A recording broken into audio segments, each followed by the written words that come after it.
This should be a holiday. I think Football Fridays. Wait a minute. I want you to take that in for a little bit. This is a real Football Friday. Okay? I mean, this is a real Football Friday. This is a precursor. It's kind of like dress rehearsal. It begins for the main play. Next Tuesday, they're on the field, the Eagles. Today, Commanders, Packers, Browns, they start their quest. It's crazy. I mean, we are here. February 9th seemed like so close. I mean, it just seems like we just ended the Super Bowl. This is the beautiful thing about the National Football League. Hey, by the way, good afternoon, everybody, and we appreciate it because now we start the beginning of the quest for the Lombardi Trophy in Santa Clara. Who gets it? Get this. All of the offseason talk is officially over. Now it's about rents due. September 4th and then the 7th when the rest of the teams tee it up on Sunday for the first weekend of the NFL. It's crazy. I'm so thrilled. I mean, again, the road to the title begins, I think, today. Teams are all showing up. And when you show up, and you show up for, like when you're a rookie or you're a free agent and then the veterans show up after, you get acclimated, you go to your room, you get an opportunity to get your playbook, you have some team meetings. You don't really do anything until like tomorrow. Then you'll get out there, you'll probably go in helmets and shorts, and then you'll start your two-a-days. Today's two-a-days a little bit different than what it once was back in the day. I got to remember with the lines, hey, old man, get off my lawn. We're not going 3 months of three-a-days. That shit's over with. So this is going to be a really great time to see which teams are going to be. But hey, for the record, I don't care what roster you have on July 18th. It's irrelevant. It's irrelevant. The same roster. I will give the Eagles credit for this. 2 of the last 3 years, the roster that they started the season with was the one they ended with. Medically, they're doing everything right. Okay? They're doing everything right. When you see who starts in the Super Bowl and you see how many players are active from the opening roster, once again, I mean, they're doing it right.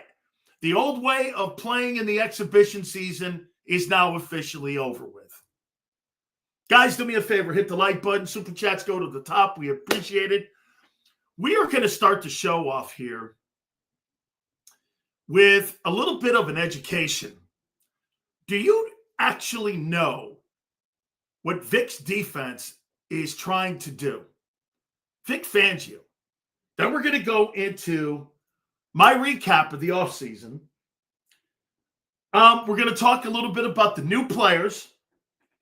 My breakout NFL team, who's that going to be?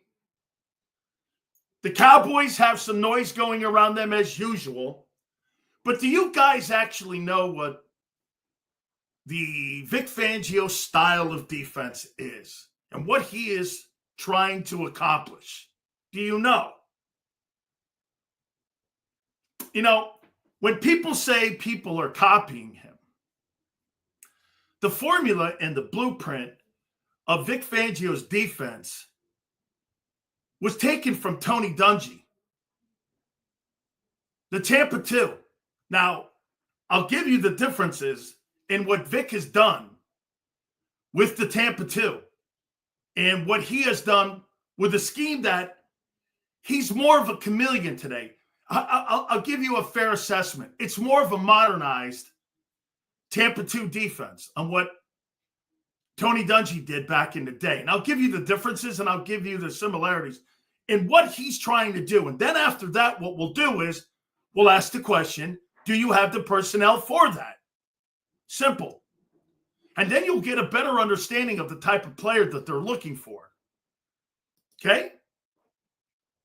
Now, before we get into what he's trying to do, here is the differences between Tony Dungy's Tampa 2 and Vic Fangio's too high safety.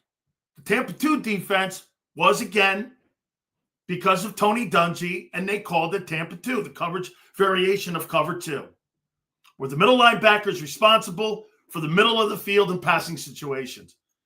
That's kind of what Zach Bond is. He's kind of like your middle linebacker is responsible for the middle zone. The linebacker is the guy that runs that scheme, not Jalen Carter. Now, Jalen Carter affords Zach Bond to play that scheme and give him the ability to do the most important thing in that defense, outside of stopping the run, is to cover the middle of that zone. Okay? I'm going to try not to get into the weeds, but I don't really think all of you know what this is and why he's got to find certain type of players to fit the scheme that he's looking to play, especially this year. It's not a plug-and-play defense. Okay? Fangio's defense is known, again, and I wrote this down here. Fangio's defense is known for the use of two-high safety. It's a shell. Safety's lined up deep before the snap. They get back, they drop, and it provides the flexibility in the entire zone. And it allows you, what's the most important thing that he does in his secondary? It allows you to have disguise coverages. Post-snap. Okay? Post-snap, you get design coverages that try to confuse the quarterback. Why is that important? So that you don't know where your landmarks are. Experienced quarterbacks, when we're talking about the two-high safety, okay, you've got to have guys in that secondary that can play zone and a style of man once you get it going. That's why versatility becomes more of an important factor in running. Let me tell you this, not anybody can play in that system. Not anybody can play. Tampa 2 defense is 4 guys rushing where the other 7 drop into coverage. That's the basics. Absolutely, that's the basics. So remember, again, okay, here's the difference between what Dungy did. Vic modernized the Tampa 2. Yes. But the origins are from the Tampa 2.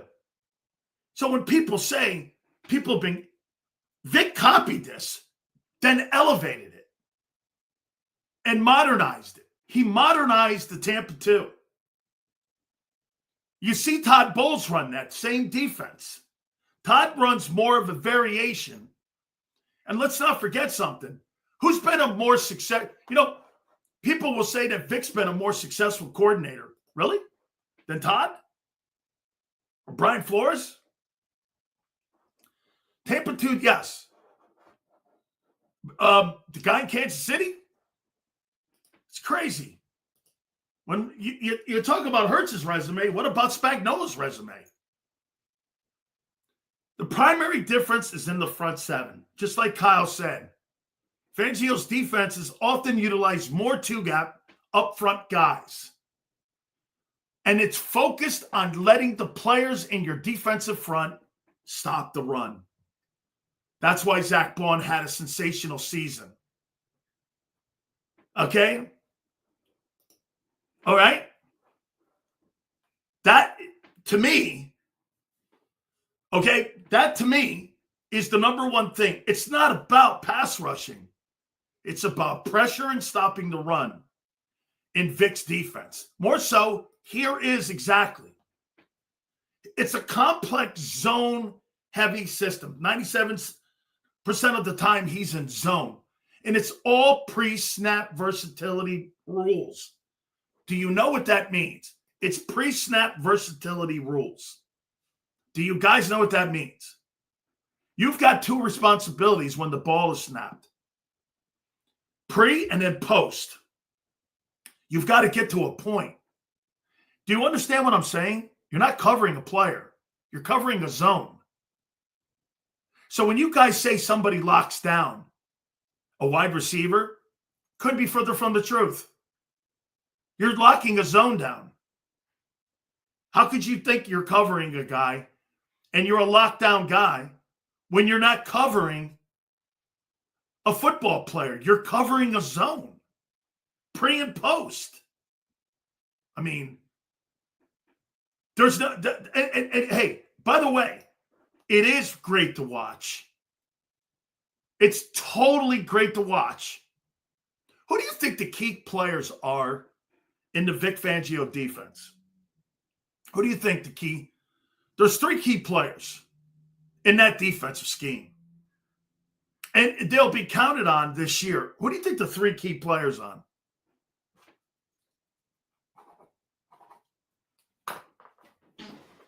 Who would you think the three key players? You guys bring this up all the time. And it's to your credit. You're right. Okay? It's Carter, Bond, and DeJean. Those are your three guys. It's not Reed. It's DeJean. Because DeJean covers more space as the strong and nickel than what Reed does. Reed's like the middle linebacker for Bond in the secondary. You got two middle linebackers playing at one time. This all hinges on how well Carter plays. If Carter plays great and controls the line of scrimmage and is getting to the quarterback and creating pressure and stopping the run, Bond's job's easier. The better Bond plays, the better Carter plays, the better your defense will play. If Jalen Carter gets off this year to a great start, make no question about it, the defense will be what Xander says, a top 5 unit. Linebacker play is critical. It always has been since he was the linebacker coach with the Philadelphia Stars all the way to when he was in New Orleans with that great group he had there in the Saints with Jim Morris Sr. Go back into the history of what he's done. Two high safety is something that Dungy and also the Steeler and the Steel Curtain were. This goes back to 1975, 74, when the Steelers were doing this with the Steel Curtain, and it's evolved. There's no coincidence Tony was on that defense. And Vic has modernized it. Defensive schemes today, how about this? Is Vic Fangio's scheme more, is it more technically having to be technically sound than the Tampa 2? Absolutely. Is it more complex? Absolutely. Is it evolved? And is it a better version? No question about it. Sills, can you pull up LeBeau's scheme?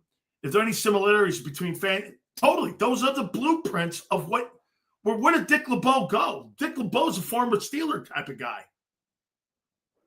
Hey, Stills, Jalen Hurts overpaid.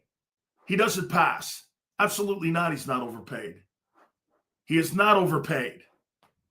For what? Fitting into the system that they've created for him? How's he overpaid? He's been to 2 Super Bowls. They've been in playoffs every year. And he's done what they've asked. If you got to throw for 200 yards or 70 yards, who cares? Of course he's not overpaid. As a matter of fact, in today's world, he's probably underpaid. So just a little bit of history here on that style of defense. I mean, Gus Bradley uses that style. And Gus Bradley was with, Pete Carroll. Pete Carroll has been a great defensive-minded guy. And the Legion of Boom have a little bit of that, but it's more man because of the covers that they have at the numbers. They had man cover corners. Belichick plays nothing to this style of defense. Nothing. He plays man corner. So when you're looking at particular styles of defense, why is Vic's defense today more able to be used today than an old style defense, like say even Bill Belichick's defense? Do you know how hard it is to find man corners in today's NFL? Do you know how impossible it is? As a matter of fact, you haven't drafted a decent corner since Q. You struggled finding corners for 20 years. 20 years. It's easier to play this defense, but it's more complex. Not everybody can play it. You would totally have to have the versatile guy who can play in this style of defense. Vic changed the rules of the Tampa 2. Okay? So I want to make sure people understand this. The two high shells. Do you know what that actually means? Okay? The two high shells, it's positioning so that you don't get beat deep, and it gives you flexibility. What do you think the two high means? It gives you flexibility to play the pass and the run. That's why versatility is important. Yeah, but it not only stops you from giving up the top play, it also stops you from not being more involved in the run game. Do you know what a man corner does? A man corner, those guys are on islands.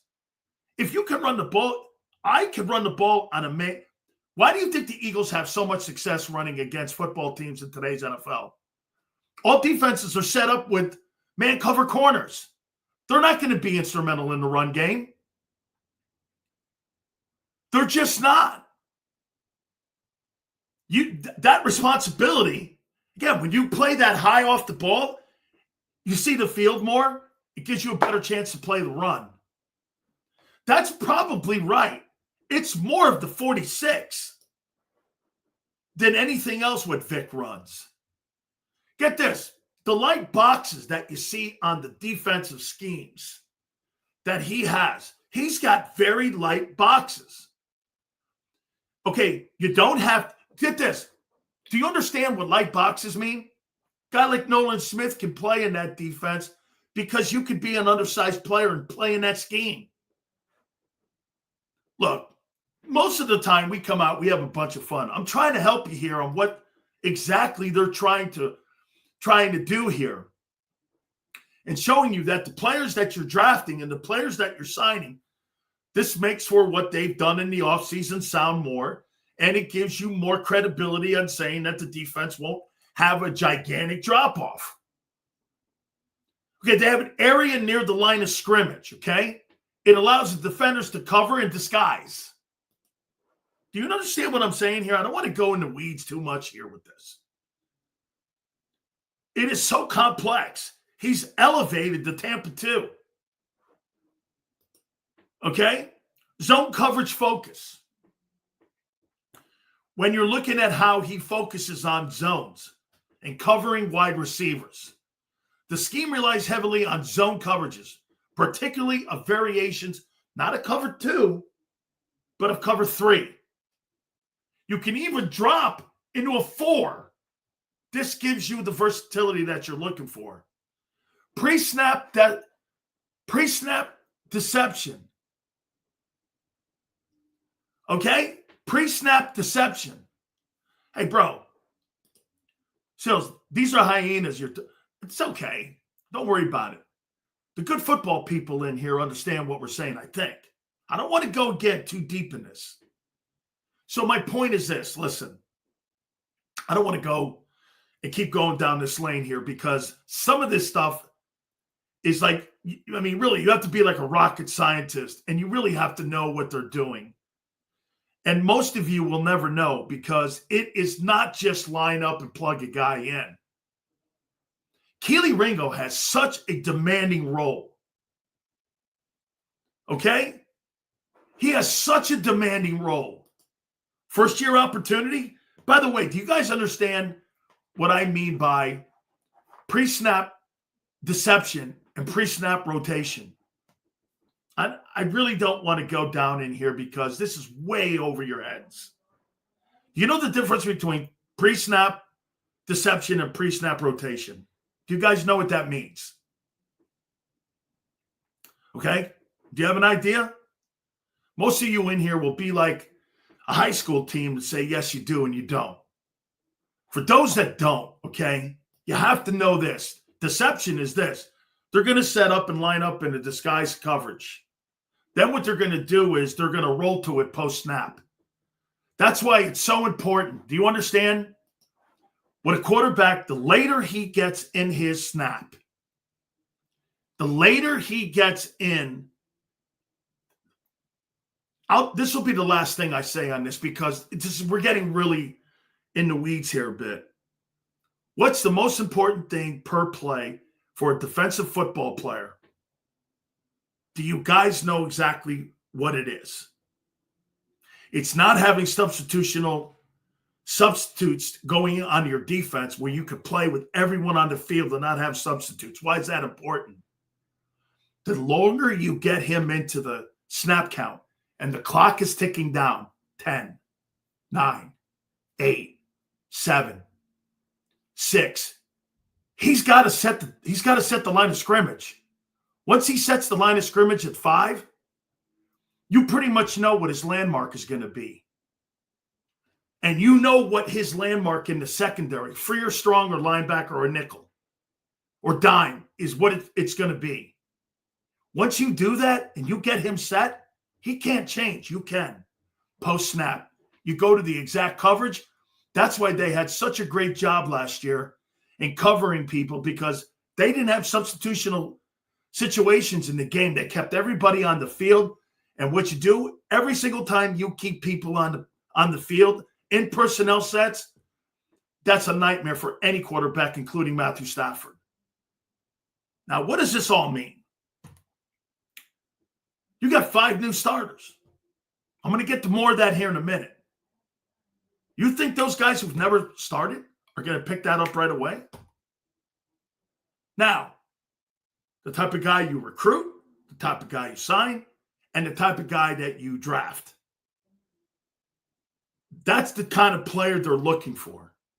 How well can you take the information in? How well can you take the reps, and how many reps are you going to be able to take?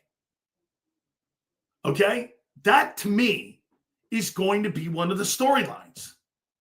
Hey, dude, Keely Ringo could be a great football player, but is he going to be a great football player in too high? I don't know yet. And I'm not saying he won't. I'm telling you, I don't know. Nor do you. Sills, are you coming from a negative end? I think that's pretty high complex shit I'm talking about. That's not just something you're going to... Do you guys understand what post-snap rotation is? Post-snap rotation is defensive backs. Okay? They're often asked to rotate and disguise their assignments. This is post-snap stuff. This confuses the quarterback and route runners. Here's why. A wide receiver will try to make a 15 in. All of a sudden, he sees that guy in the middle of that route. That route can't be developed. He's got to shut it down and turn down to make it a 12 or 13. These routes have to be precise. This is not about covering AJ. It's about knowing your assignment, dude. You missed everything I just fucking said. And I laid out to you what Vic's defense is. That take right there has nothing to do with his responsibilities. You don't fucking cover players. You cover areas in a 2-eye safety. That's why, again, it's easier to play that. Now, finding the dudes to play that is one thing.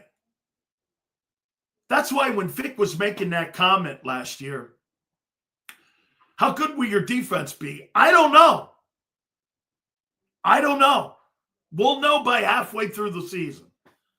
I think we got a little better of an understanding who they were going to be by week 6 and 7 because they were starting to get better. Hey, personally, I didn't believe Bond could keep that pace up, and he did. Why? Because Carter had a great year. Carter had a great year. DeJean had a great year. Q and Slay. By the way, for the record, if you go back and watch the All-22, Slay outplayed Q. He was a better ball player a year ago. Went on the field. He was a better ball player.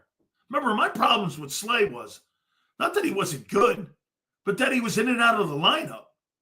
And he still played a shitload of reps. And by the way, and I am not telling you Q was bad. He was sensational for a rookie. No way. That's not what I'm saying. That guy was great. That guy sucked. You'll hear me when I say he sucked. Okay? That, to me, is the most important thing. Okay? Yeah, get this. Here's Bruce. Sileo couldn't play in Vic's defense. No, I played in Jimmy Johnson's that won 3 Super Bowls. You're right. Jimmy Johnson's defense was the one that was at the University of Miami and a Dallas one. They won 3 Super Bowls with it. So you're probably right. That's okay. I'll take Jimmy's fucking defensive style of play too. It's all good. He won 3 Super Bowls with the style of football I played in. So how you doing? Ringo can cover sideline, but when this man breaks in the middle, will he know when to follow? That's going to stay once again. Okay? That's what's going to show if he could stay with the routes. Absolutely. Okay? Absolutely. Now, communication is huge in this. Yeah, because why? You got to constantly talk in this scheme because the most important thing that you have to do is know your assignments. Okay? Congratulations, Bruce. Really? That's your objective? Wrong dude to talk football to then, if that's your number one objective. Bro, people come in here all the time. If that's how you want to roll in here, thinking it's shits and giggles, have at it, bro. Good for you. I'm glad you could jerk off with each other. How would you attack the first 4 games if you were the Eagles? That's a good question. Okay? I like that. Sills, can you explain simulated pressures and why it's tough for offensive lines to pick up, maybe too complex? That, to me, again, okay, simulated pressure. He's talking about false blitzes. Okay? This is what you do, Lamar. You bring pressure on first and second down, and you bring blitzes that look like you're going to stunt and look like you're going to run games. Offensive line, remember, Jalen's got to set the pass protection. If he thinks there's going to be a game from the 2 ends or the tackle and end, he's going to set protection to slide left to make sure he picks that up with extra man and tight end covering that end. That's how you get pre-snap, simulated pressure. You make the quarterback believe that pressure's coming internal. That's the number one thing that you do with quarterbacks in today's NFL, is that you make sure that you have that quarterback thinking, where's the pressure coming from? Do you know that's the number one thing that offensive coordinators and quarterbacks go through today? Where do you think the pressure's coming from? With Vic, you're hopefully getting pressure from what? The front 4, because he's not a pressure guy. But he'll bring it. He'll simulate it, and he'll rotate to it, making you think it. And then when he does bring it, you're not prepared for it. It's a chess game. That's when you know that guy's playing offense with your offense. Vic last year, pretty much the entire season, I watched a bunch of tape last night on him. He pretty much, there were at least 11 games he was playing offense with the opposing team's offense. Had him thinking, where is the landmark? Where are you bringing false pressure? Where are you simulating it? Where are you rotating? And where are you in too high? All of that these players have to know. You know, he doesn't really do a lot of that. If they do pressure, they do it the smart way, internal. And internal pressure, And if they want to get in a wide 7 so they can keep contained, even if you don't get there, you're still keeping contained. You're not breaking down the fundamental structure of the defense. Okay? I'm confused. I thought we were playing zone defense. Keely Ringle's main job is to keep the receiver in his zone in front of him, unless he's in man coverage, which he's never. Okay, how are you confused when I just said he's covering a zone? And that's exactly what you're saying. He's covering a zone. That's his number one job, is to cover the zone, not a man. I just said that, Prince. Prince, I'm not ripping you. He's not covering a man. He's covering the man that comes into his zone. And you've already got a 10-yard head start on him because you're 10 yards off the ball or 7 yards, whatever he has you. There is a lot of rules that are in that style of play.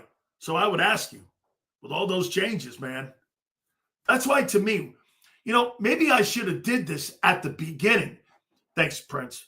Prince, maybe I should have did this at the beginning of why my pessimism is how you just can't glaze over what he's asking you to do and think new guys who've never started are just going to glaze into it and they're going to pick it up and play. Now, to your advantage, you drafted and you signed players that fit in that style of play. That doesn't mean they're going to the best of their knowledge. Here, look. Bryce Huff's signing was the right signing. It was the right signing. He just didn't understand what to do. Do you get it? He's a good football player. He just didn't get it. He didn't know what to do. It was too complex for him. He didn't get it. Hassan Reddick in many ways didn't get it. He didn't get it. Hey, Reddick and Huff might have good years in a completely different way of running a defense.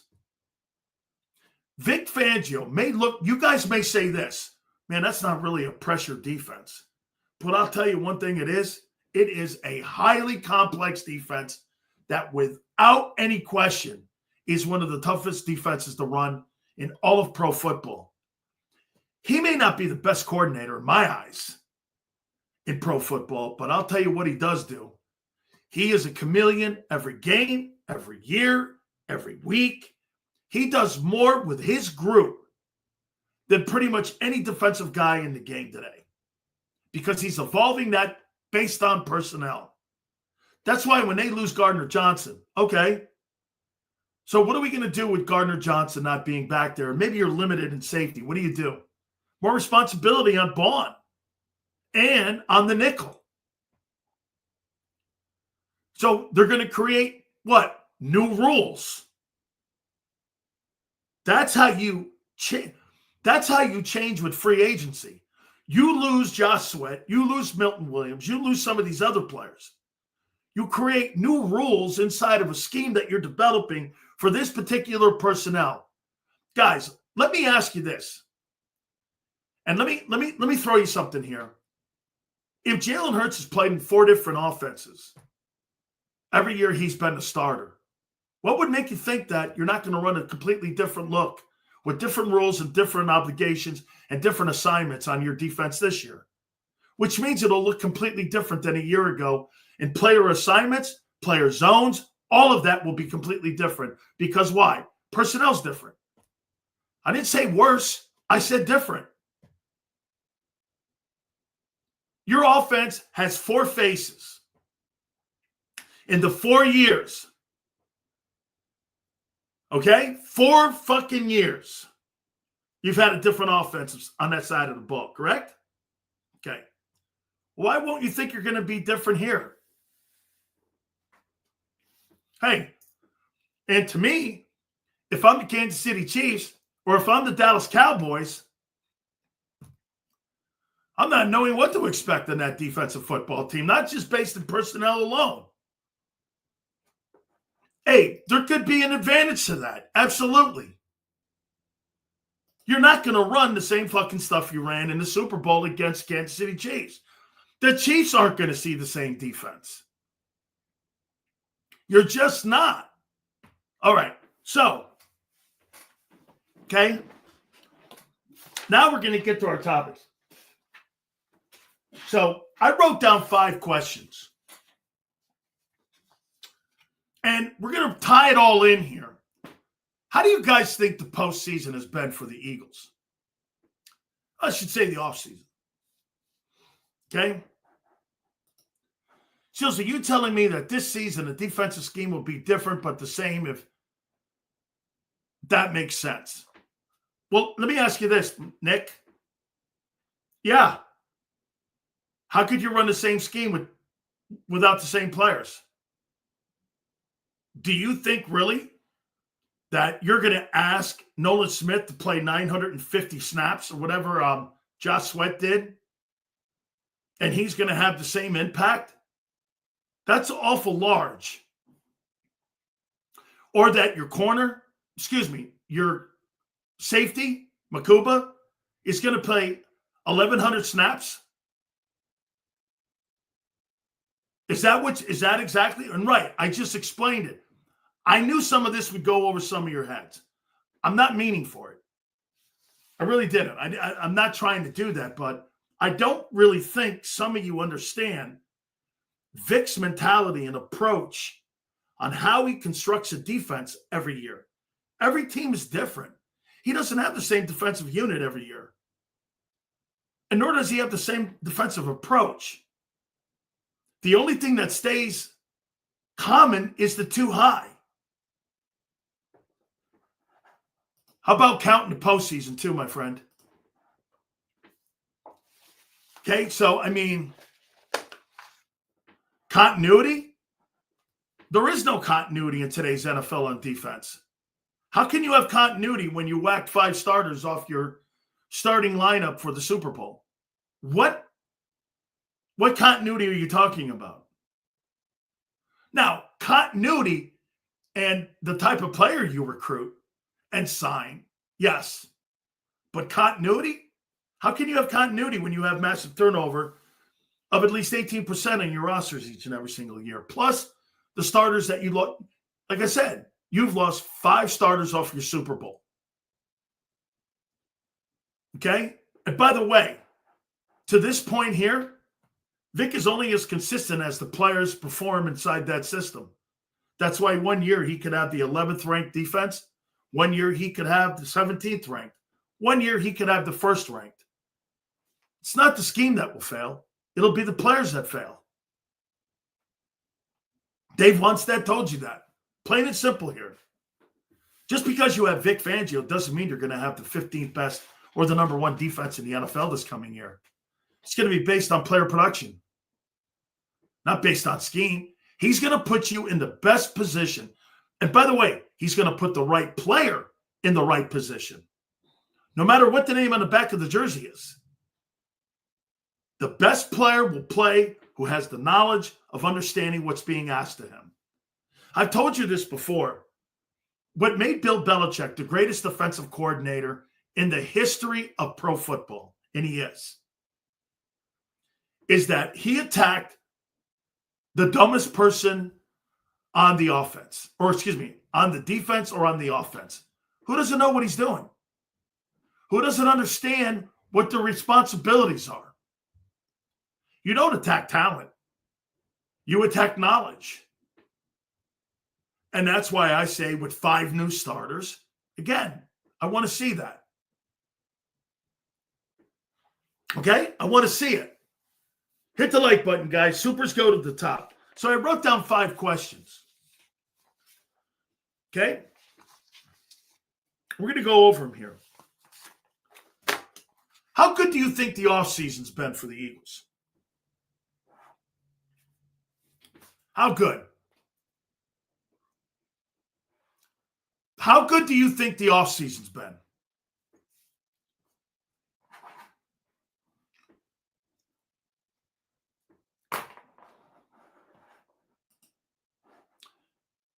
If the 4 players in the front are dominating, like you did in the Super Bowl, Vic will adjust the strategy accordingly. It's simple as that. Absolutely. I'm with you, Crowley. Decent. Belichick also had stars on his defense. Too much. Just a bunch of scrubs. Okay. Right. He had scrubs. Name me one Hall of Fame defender. By the way, he traded a Hall of Fame defensive player and Richard Seymour. He didn't need him. And won 3 more Super Bowls without Seymour. Name me another Hall of Famer that he won on defense he won a Super Bowl with. Can you? Teddy Bridgewater's not a Hall of Famer. Rodney Harrison's not a Hall of Famer. Name me one.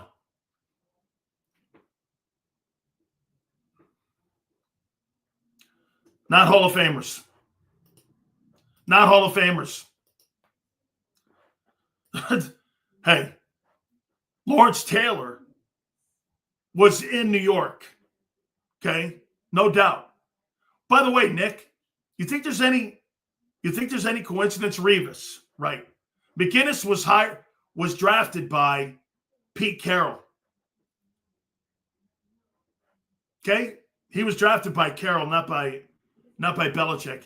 He used what he had there and elevated him. There's no coincidence that Bill Belichick coached the greatest offensive and defensive football players in pro football history. Never won a Super Bowl with Junior Seau. He was a good player. They never won a Super Bowl with him. They got beat.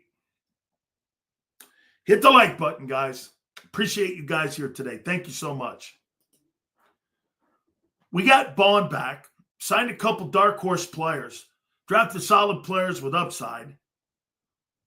I don't know how people can say you drafted players with upside until you see them play. Let's see them play first before you say upside. Let's see if they can play first. Upside?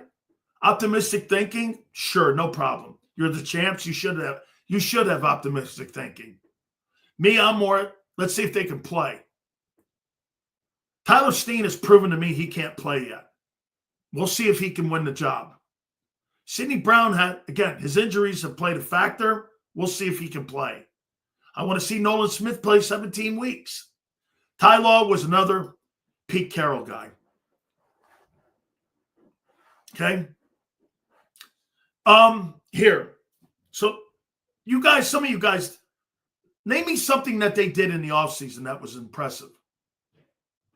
Outside of re-signing their guys. Not that that's not important. Getting Bond back is big. It's a centerpiece in your defense until next year.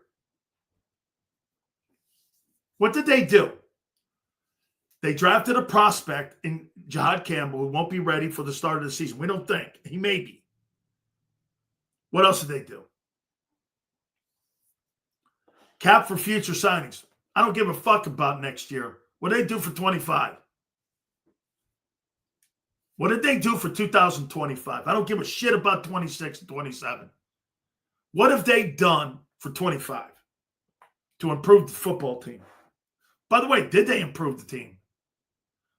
Hey, that's a great question too. Do you think you got a better group of guys this year than you did a year ago? Personally, I don't know. What do you think? Do you have a better group of players now than you did a year ago? Yes or no? And I'll give you my take is I don't know. Okay? We don't know yet on that, Sills. Okay? I would say putting Nolan and Hunt in a position to take the next step is a good thing. Again, you're talking potential there. Unsure. By the way, Maxon, unsure doesn't mean negative. Unsure doesn't mean, and it's a Switzerland word. Okay?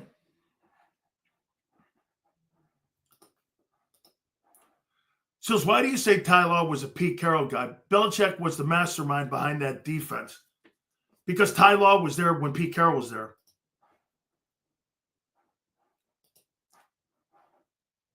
That's why. Neutral. Okay? So, Kim, here's my first one. For me, the 6 new starters is a storyline. Some of you will go like this. You're being Nate? No. Right guard, who was instrumental in a 2,000-yard plus rushing attack, who's playing the off linebacker next to Vaughn in the opener. How well will that play? Your safety position, your 2 D linemen, your corner. Those are 6 spots that, once again, I'm not saying negative. I'm not saying positive. I don't know else to say it to you. See, anytime you see this take, nobody's a Super Bowl fucking champ. He's trying to make you think that because the Jets have 6 players that are missing. It's the same if 6 players are missing off the Super Bowl team. It's not the same. The Jets can afford to miss 6 scrubs. You're missing 6 quality players that helped you win a Super Bowl. It's not the same context. Are you trying to tell me the impact that the Eagles lose with 6 players is the same impact that a shitty Jets team has? Is an absurd take. One team's the fucking reigning champs. The other team's a scrub team. Says, I honestly think they pivot from their usual after Super Bowl run. They have become younger. The last 2 times we stayed the same. Okay, and I believe what you're saying to be 1,000%. But let me ask you this. Would you rather have experience? Some of you are shitting on the Commanders. And you're calling them old guys. Well, what about guys who've never played as a starter in the NFL and are completely unproven? Are you really trying to tell me that you think that Nolan Smith has any less of a question mark going into the season than Jeremy Tunsil, who's considered the 6th best left tackle in the game? Where the fuck are you getting that from? Where are you? Or how about this? That Keely Ringo has a less of a question mark than Lattimore coming off an injury of a year ago? Well, they could be compatible. No, they can't. I know who Lattimore is. Yeah, but he's an older player. I didn't say there weren't question marks there.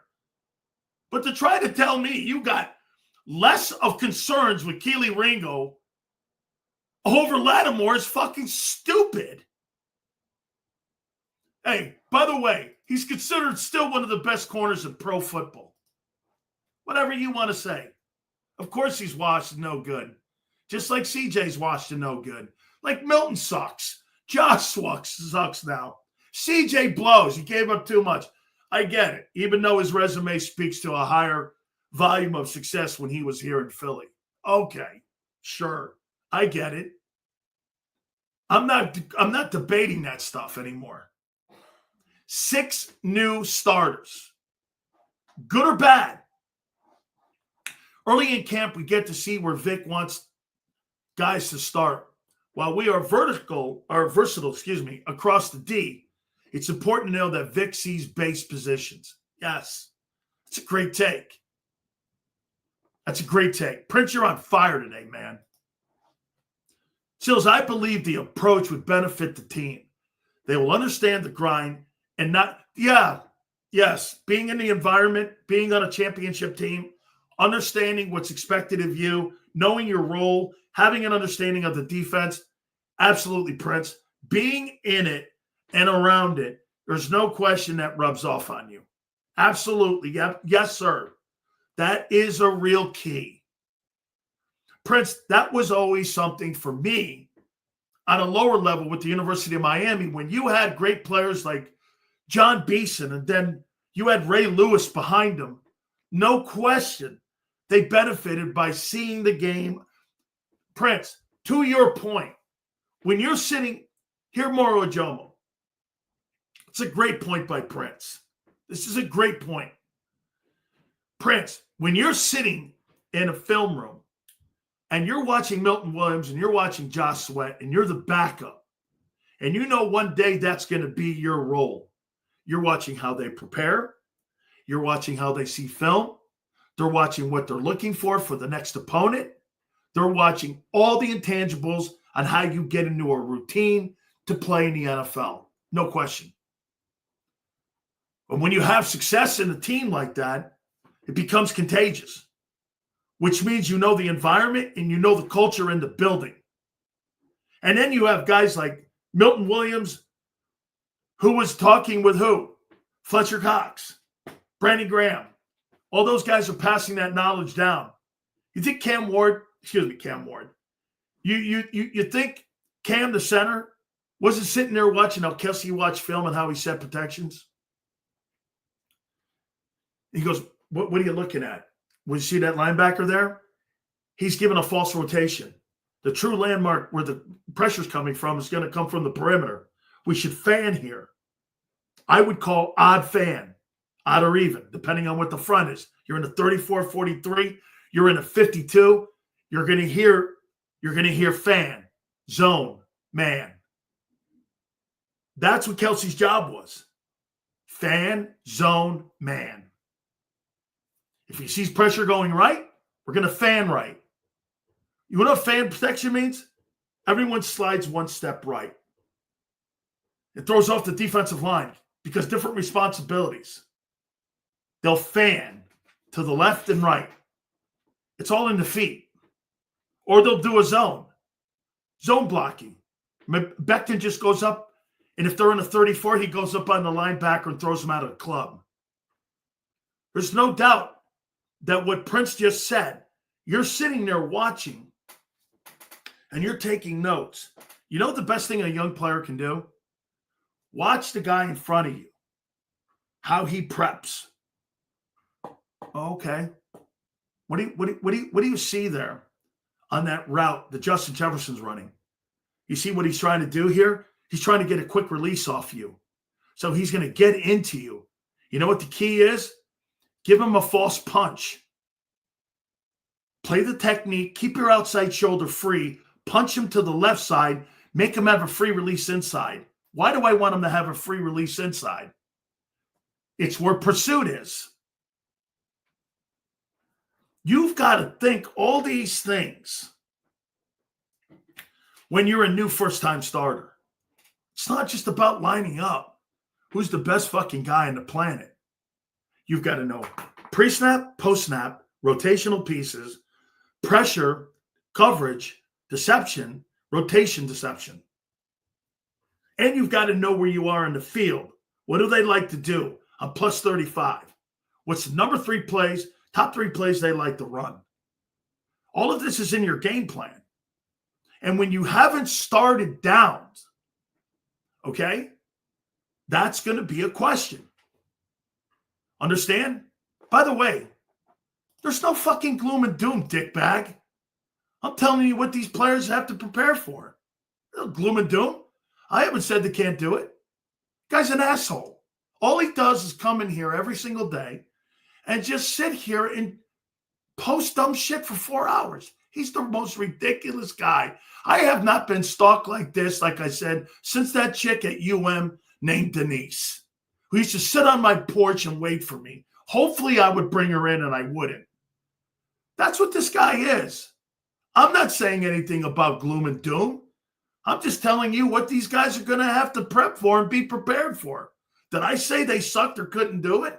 Absolutely not. There's none of that.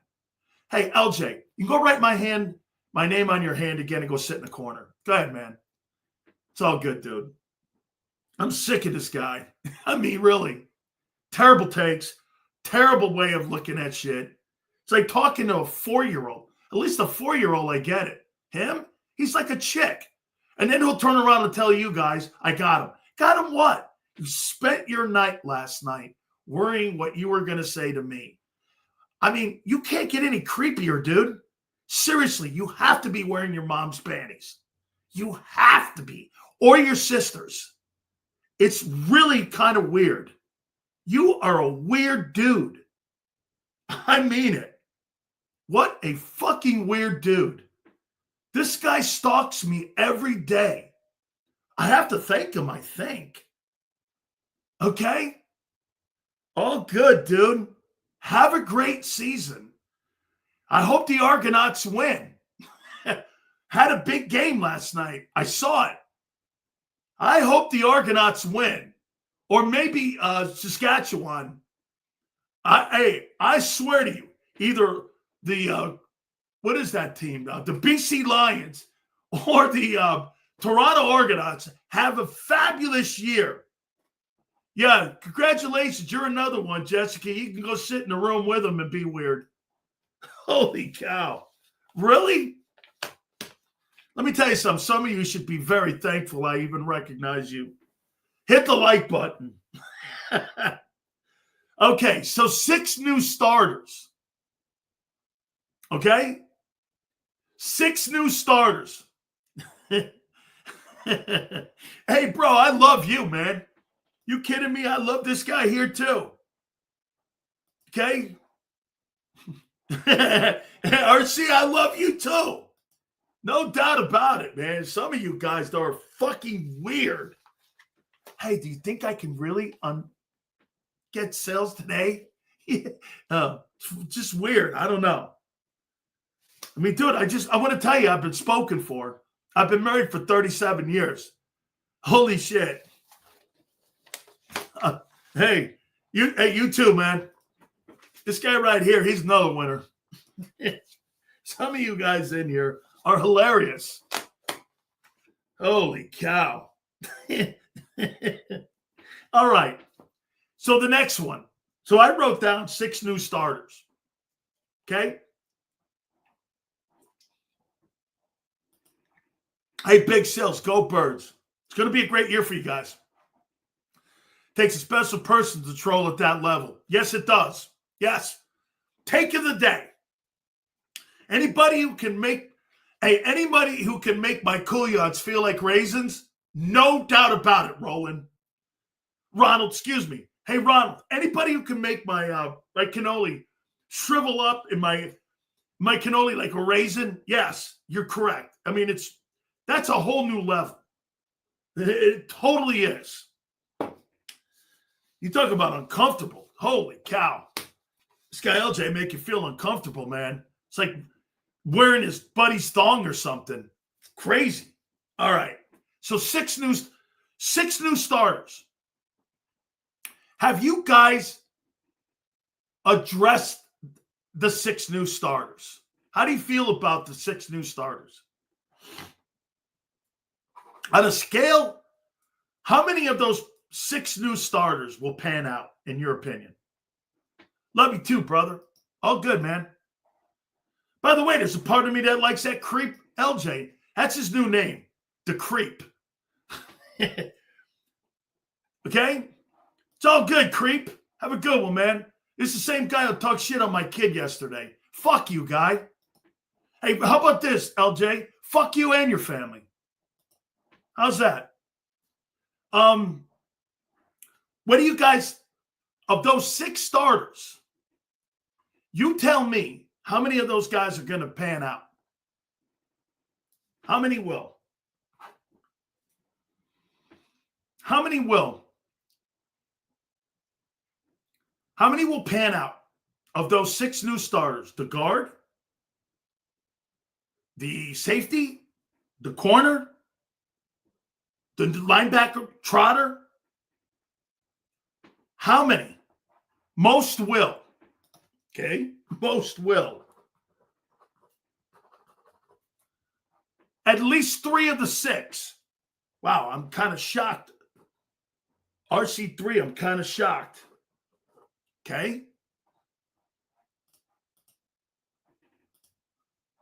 Guard has the highest chance. The guard has the highest chance of panning out. I never looked at it like that.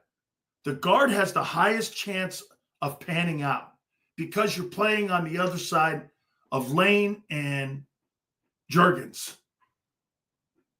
I didn't look at it like that because look what Keeley has. Keeley's got a rookie next to him, right? Keeley's got a rookie. So am I right when I say this? Your free safety and your corner are going to be two new dudes. Is that right? They're going to be two new dudes. Now, you got the nickel in the middle there with Cooper to kind of suppress that newness back there. The guard's going to have the best chance of success. Who's going to be second? I got to think the linebacker, whoever that is. Trotter, to me, probably gets the best opportunity for success because he's going to be playing behind Carter and Davis, and he's going to be playing next to Bond. So you're probably going to go left guard. I like this topic.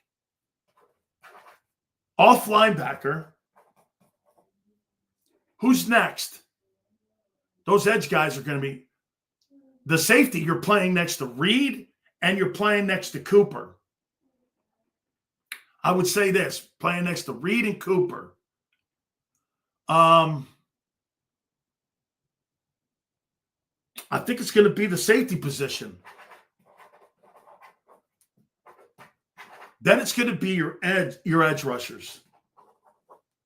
Will probably be the toughest one to replace because you're not playing next to good people. The corner's at least playing next to Cooper. Right? You're considering the linebacker's a new starter when he's just a placeholder until October. You're still starting him, Slagger. Week 1 against Cowboys, are you not? I'm talking about week 1, September 4th. You're talking about October. I'm talking about the first 4 games. I'm talking about September.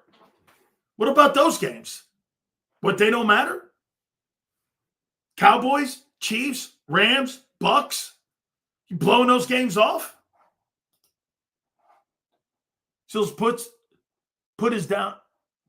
this down as a bold prediction. Landon Dickerson makes the All-Pro team. If he couldn't last year, what makes you think this year? If they go $2,000 in a row, probably so. Probably so, Kyle. Probably so. If they go $2,000 in a row, you could possibly see that guy have an opportunity to make the first team Pro Bowl. Yes. Absolutely.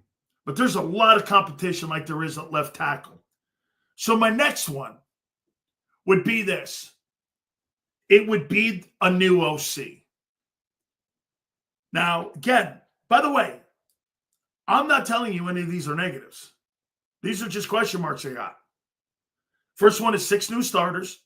This is my offseason, how I see it. And again, these are just questions. 6 new starters is my first one. The new OC. Okay? You can't just tell me also, well, he's been here for a while and they elevated him. You did the same shit with Brian Johnson. How'd that turn out? He was here for a while. He was in the building with him. What's going to be different here? You have more expectations for him? Okay. Is he going to improve Hurts? How? Last coordinator didn't. The last coordinator did not improve Jalen Hurts. Do we agree? Did the last coordinator improve Jalen Hurts' game? Yes or no?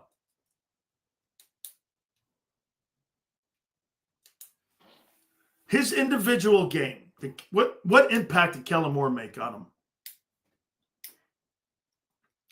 What impact did Kellen Moore make on Jalen Hurts? The quarterback. Not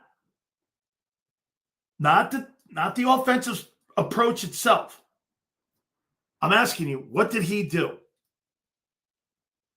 John McMullen says that Jalen played great in 23. Not debating it, but okay. Brian Johnson had the 8th best offense in pro football. Okay, so what did Kellen do to improve Jalen Hurts' game? Okay, I got that. That's a philosophical change. I'm not talking about that. What did Kellen Moore do for Hurts' game?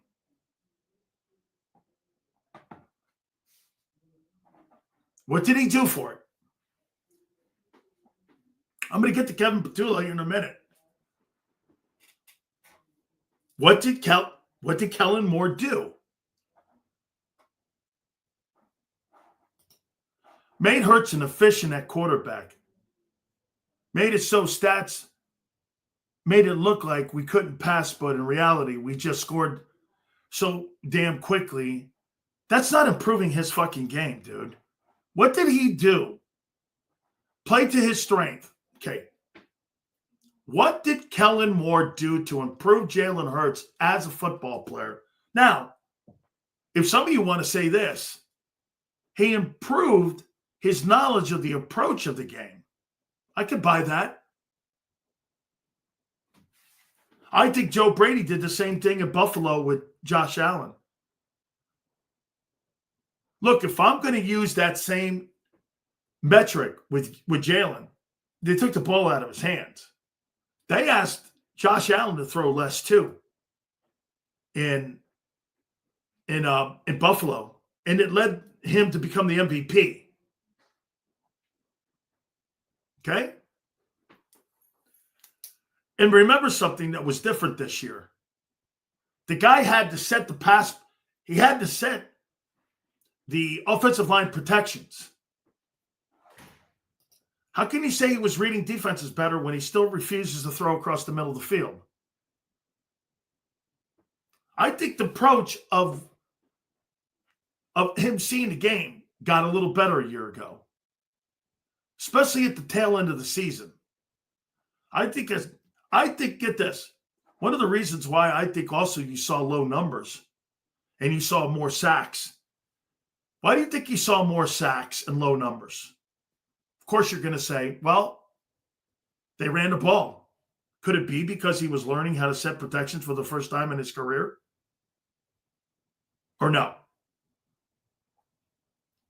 If you don't know where the pressure's coming from, do you think you're going to have a lot of sacks by the quarterback? Yes. That's why he took, how many sacks did he take in the postseason?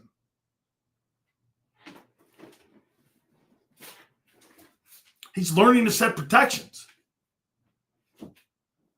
He's audibling out. More autonomy at the line. Okay? That is getting, there's a chance Hurts could be better this year. I mean, like a lot better. Because of what happened last year. There's a chance he could be there's a chance he could be a lot better. Depending on what guardrails they have with him, how much they're going to come out of that run game, and how much they're going to allow him the autonomy at the line of scrimmage. He plays in a tight box like Aikman did. There's not a lot of off-script plays for Hurts. There's off-script plays in Baltimore, Buffalo, and KC for those quarterbacks. They ad-lib a hell of a lot more. I think in some aspects, the Eagles take away a part of Hurts' best part of his game. I think he's great in open space. Like the 22 season, there is no question. The 22 season that Jalen Hurts played, every 3rd and 10, I thought that dude was making it. I haven't seen that player since. Well, not true. I saw him in the Super Bowl. That game, that Super Bowl, was a 22 version of Jalen. That 22, do you guys remember what I said after that 22 year?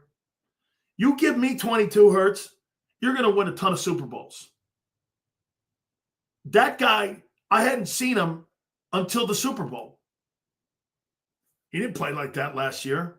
He was still learning how to set protections, still taking a shitload of sacks. What's the one thing he didn't do? Was turn the ball over.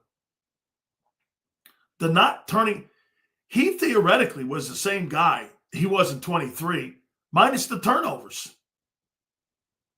He really, and setting the protections was different. But he was the same guy. The only thing that was different is, again, was the fact that he had turnovers.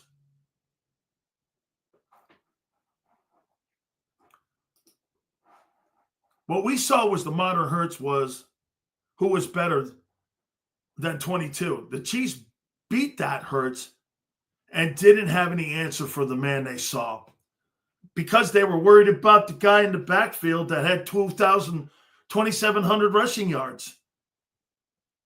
They weren't, they're number one. And Reyes would try to tell you that the priority in that KC game was stopping Hurts. The priority in that KC Super Bowl on February 9th was stopping Barkley. Hurts played a great game. He wasn't the priority. KC's priority was Barkley. Everyone knows it, no matter how you want to slice it up. Okay? So there's a few stats you might like. It's all against AFC teams since 2022. Record 14-1, touchdowns 40. Touchdowns, is that 40? 14-1, touchdowns 40, turnovers 13, total yards, game passer rating 106.7. It's great numbers. No doubt about it. Those are great numbers. It's a great football team. So what's this OC going to do? How is he going to improve Jalen? What's the thing Brady tells you all the time about his career? I had to get better every year. Tom Brady said that. Okay? Tom Brady. What is Kevin Patullo going to bring to Jalen Hurts this year? So which offense had more questions about our roster, this one or the last one? This offseason had more questions about our roster. I think it's because it's this one. And I'll tell you why, Prince. Because your backups, too, are questions. I'm not saying we didn't know who Isaiah Rodgers was. We didn't know what Milton Williams was going to look like as a first-time starter. Nobody knew what the linebackers were going to look like as a group. Okay? As a group. Prince, I'm not saying these kids aren't going to do it. That's not what I'm saying. I'm saying you got 6 new starters on a 22-man roster that won the Super Bowl. And all of them were vital in you winning. And then your backups, too. I'm not saying nobody's going to do it. To sit there and think all 6 are going to pan out. I mean, which ones can you at least have not pan out? The right guard? Shit, to me, if one guy doesn't work and you have to have it by committee, to me, it would be the right guard. I don't want a committee corner. I don't want to have a committee safety playing next to Cooper DeJean. And I don't want Zach Bond not having somebody sitting next to him. Who knows what Dean's going to look like when he comes back? This guy's been hurt every year he played. Okay? He's been hurt every year. Okay? Can't live your life with that kind of doubt. It's not doubt. Get this. What are you talking about, doubt? What, are you under the impression Vic doesn't have doubt? And he's got, hey, just because you have doubt doesn't mean you're afraid. I mean, you learn from your mistakes in life and you learn from your failures in life. You don't learn from fucking running around telling you everything that is great. The people like to be told that all the time. What makes you great are the things that you have to work on your weaknesses on. Don't you get it? What coaches do all the time? Coaches don't fucking tell you. You think Vic Fangio goes around telling, according to M. Reyes, he's under the impression Vic Fangio goes around telling Jalen Carter how fucking great he is every day and not telling him to work on the small things in life that he needs to do to be a great player. He would constitute that as doubt. I constitute that as being a great coach. That's what I count on. As long as that coach is talking to you, and as long as that coach is constantly in your face trying to make you better, you think Jeff Stoutland's patting Lane Johnson on the hat or Mulata on the hat, or you think he's working on their weaknesses on what they have to do with second steps when it comes to Jordan Mulata not getting beat on second pass rushes, or Lane staying healthy and making sure Lane doesn't have any kind of drop-off whatsoever, working on his deficiencies if he has any.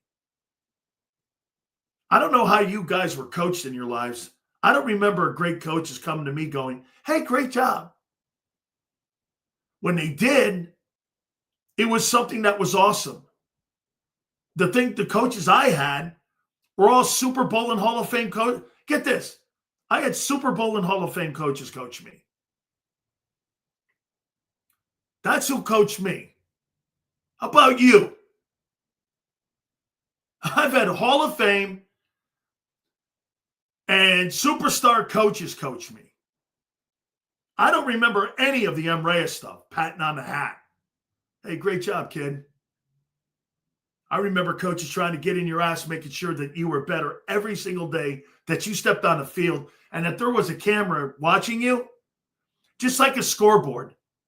If the camera's watching you and they're keeping score, it counts. I don't give a shit if it's postseason. If people are keeping score, it matters. It matters. Okay? You work on what you're not good at. Coaches harp on that all. Hey, well, let me ask you this. Why do you think you run the same play over and over again? What do you think? Just a little bit here. Why do you think coaches run the same play 25 times in practice? Same play. Why do you think? What are they looking for? Do you know?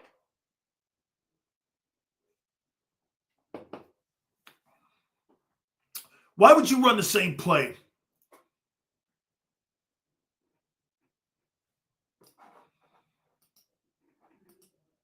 Why would you run the same play?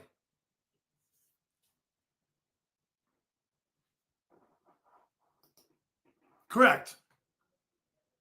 That doesn't sound like if you run it once, you're going to move on to the next play. That doesn't work like that. Why practice? All right. Next one. Will the offense live up to their talent this year? That's kind of a hard question for me to answer because you won the Super Bowl a year ago. I still don't think you lived up to your potential. Do you?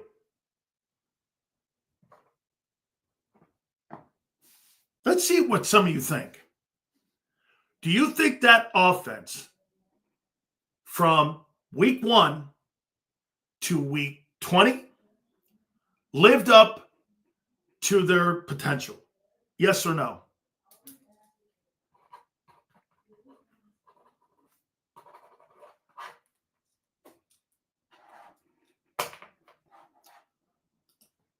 I think they'll be more balanced.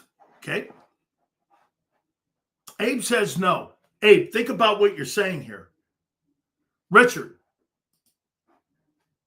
you didn't live up to your potential and you crushed teams. freaking scary.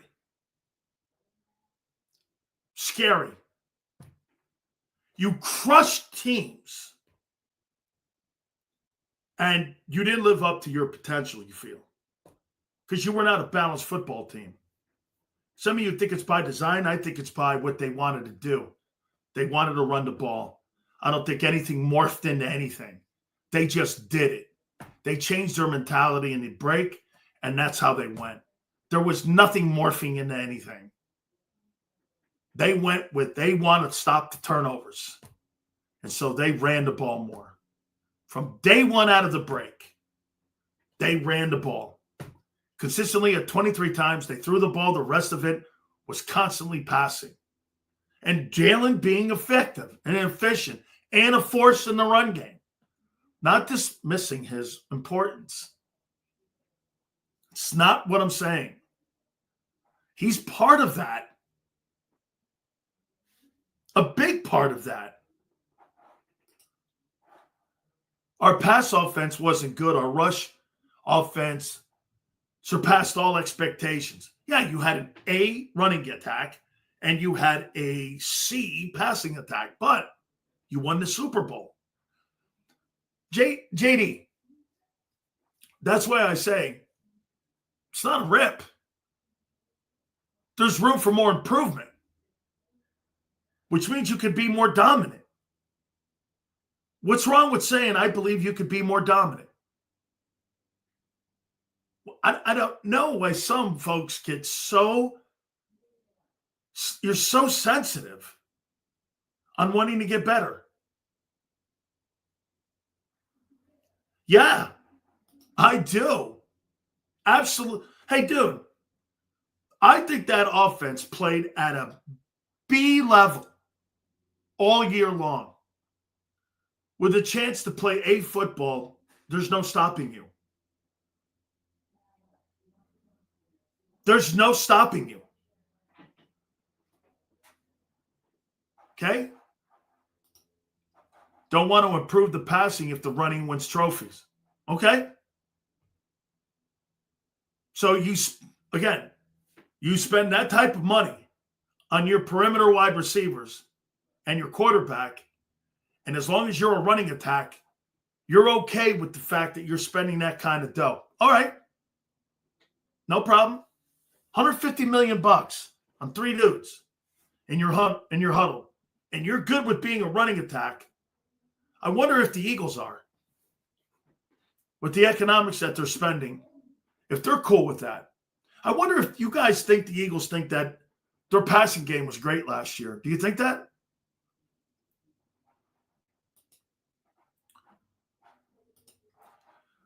Sills, could it be more deception against the dude? You don't have to be a deceptive football player on that Eagle team.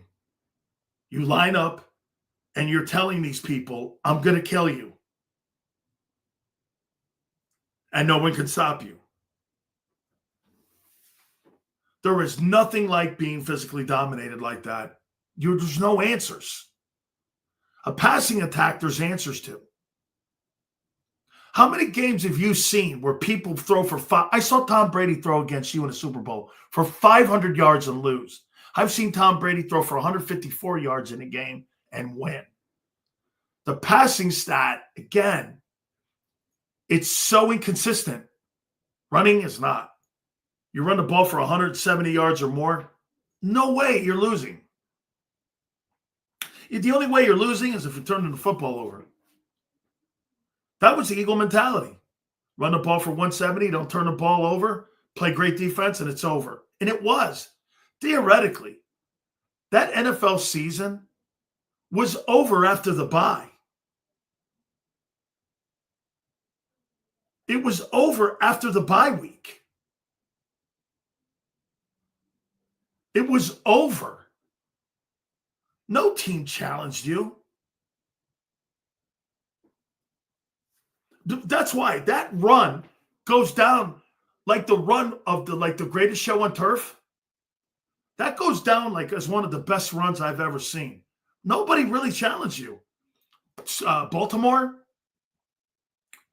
the Commanders, Every team seemed to me a year ago, go back and watch those games. You know what it looked like? Well, if the Eagles don't make a mistake, they're going to kill this team. I never saw a game where I went, man, that team is just as good as that team. You never were in a football game a year ago where you did this. That team was good. Seriously, the only team that gave you competition was the Rams in the playoffs, and you have to add 10 feet of snow to do it. I mean, that season was over after the bye. If you really want to put it into context, when they made that philosophical change, it was fucking over. Nobody knew what Barkley was going to be. The Giants did it. You truly believe that the Giants thought he had $2,000 left in him in a regular season? You think the Giants really would have let that guy go? The Giants didn't even believe it. I didn't believe it. Nobody believed it. He underachieved in New York. And someone will go, well, that's New York. I got it. He was not on a... Get this. How can that, once again, the philosophy that I give you about having a great team, how in the world do you sit there and talk about Jalen being on a great team and you give Jalen the pass? It's not really a pass. I don't mean that word. But you say this about Hurts being on a great team. Don't hold that against him, okay? Well, don't hold it against Barkley, according to you then. That Barkley was on a shitty team in New York. Well, don't do that to the other quarterbacks then. You make excuses for Barkley in New York, but you won't make excuses for Burrow and Allen. Oh, well, Saquon had a bad team in New York. No shit. No shit. But yet when you bring up Allen or Burrow, that doesn't apply to them. Why? It only applies to Hurts and Barkley in New York because you're fans. That's how you see things. You glaze it to make your guy look great. Saquon Barkley, we found out, was a really good player. Okay? On a shitty team. Joe Burrow's on a shitty team. Allen's on a decent team. By the way, do you understand? Like, I was talking to Armando Salguero a couple hours ago. The Buffalo Bills cut $75 million off their payroll last year. And they're still cutting players because they're bad in the cap. They've done some good things in drafting, but Joey Bosa? Okay. Bills have been above average. Take Allen off the team. They're back to being pre-Buffalo Bills without Allen. They haven't improved that roster that much. I'll take that back. Their O-line's improved. They started improving the O-line. Okay? Isn't that funny? You do this. Yeah, well, Barkley had a bad team in New York.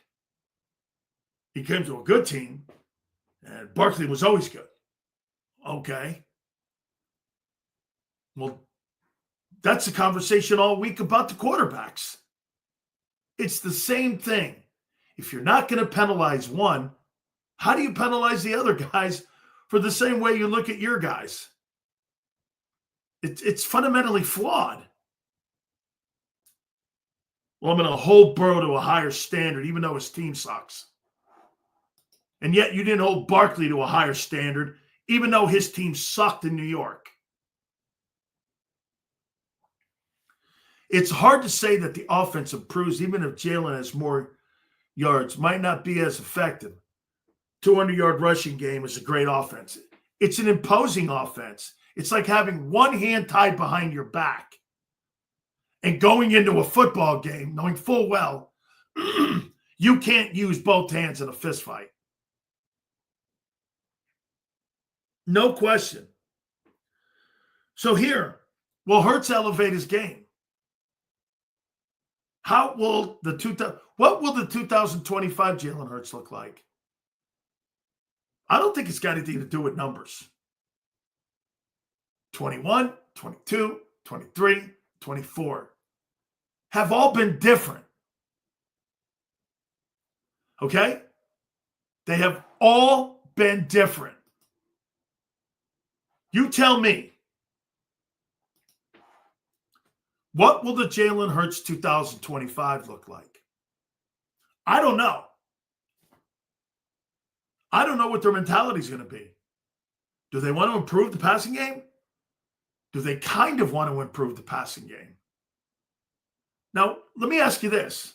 Doesn't this make sense? If they just had the guys healthier, doesn't that improve the passing game anyway? Like, how many games combined did Devontae Smith and A.J. Brown miss? You guys remember? How delusional is it when a team knows what's coming, but they can't? Demoralizing completely. Mikey, when the Eagles roll into town and you know you're playing them on a schedule, it's demoralizing if you don't have a run defense. You're beat before the game starts. Mikey, you're beat on Saturday night. You are beat on Saturday night. When the Eagles, you see the Eagles on your schedule, and you're the Cowboys, and you're suspect in run defense, having you on the schedule is demoralizing. Shit. That's a double pad game, we used to call it. They're just going to line up and run the fucking ball down your throat. Hey, I'd rather play against a pass-happy attack team any day. Any day. I would rather play against a pass-happy team 24/7. Run team? No way. Because they're just going to run you over. The Eagles are demoralizing. That's a demoralizing unit to play against. AJ, not only is he good in the pass game, he's great in the run game. Shit. You're hoping to play against Tyreek Hill. Jamar, I would play Jamar Chase and Tyreek Hill every single Sunday. AJ, T.O., Metcalf, them dudes, you got to have your head on a swivel or you're going to get knocked out. That shit's demoralizing. Totally demoralizing. Elevating your game. Okay? What does that mean for Hurts? How about this? So you guys say they missed 7 games last year. Is that right? Between A.J. Brown and Devontae. They missed 7 games. Well, improving of the passing game would be those guys just being healthier. Maybe you got to make sure you keep an eye on those guys and not having them involved as much in the run blocking. Okay? That'd be kind of hard because they're great at it.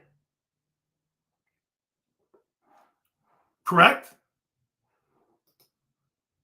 I mean, that's a ton of games. I mean, look, think of this. Okay, 7, 8 games. So let's just say this. 7, 8 games. Let's be fair and go 120 yards. Okay? I mean, you're talking 800 yards. 900 yards, right? Well, you add that to Jalen Hurts' 2903. That puts him at what? 3,800 yards, knocking on the door for $4,000. How about just be healthy? Maybe what? An additional 10 touchdown passes. Puts him at 28. Couldn't the Eagle receivers just being healthier improve the pass game? Maybe I don't have to add more passing attempts as much as people think. Just get the guys healthier. Having them more available. Availability. 7, 8 ball games you're missing. I mean, let me still say this. You think Joe Burrow's throwing for almost 5,000 yards if he doesn't have T. Higgins? Or he doesn't have Jamar Chase? right? Hurts just having a healthier group of dudes is going to be effective for him. Plus, I'll say this to you. Hey, do I expect him to play better this year? So here, let me go back. I have 5 questions here. 6 new starters, a new OC. Will the offense live up to expectations? And will Hurts elevate his game? I think Jalen's going to be better this year. I don't think that's going to be a result of numbers. Pass protection, he's probably going to be more comfortable. Line of scrimmage, he's going to be more comfortable. Maybe a healthier group of receivers will make him more comfortable. Dallas Goedert being back will make him more comfortable. And knowing full well he's got the best back in the NFL in Barkley. I mean, that would put anybody in a comfort zone, wouldn't it? My question is the coordinator. Who is he? What's his in-game situational play calling going to be? Is he going to be Kellen Moore or Brian Johnson? I don't want a guy in the middle. There's too much talent for a guy in the middle. Okay? It's just too much. I expect a lot less unforced errors this year, bad sacks, holding the ball too long, etc. I don't think so. How can you hold the ball? Why would you want to have a quarterback sit back and be in high complex pass routes when you got Saquon Barkley behind you? I'm not looking to put my I think one of the great things that offense had when Jalen did have to throw the ball, I think that Jalen, when he was most of the year, he was in 3rd and short, which you didn't have to have high volume pass routes developing in the secondary. They were quick passes, boom, hitches, slants, bang, bang, bang, right? Seals, correct me if I'm wrong, but playing defense against a passing attack, deep plays get rest after every incomplete pass. Ground attacks, get the O-line moving forward. They can get to the line quicker. Quick tempo, quick rhythm.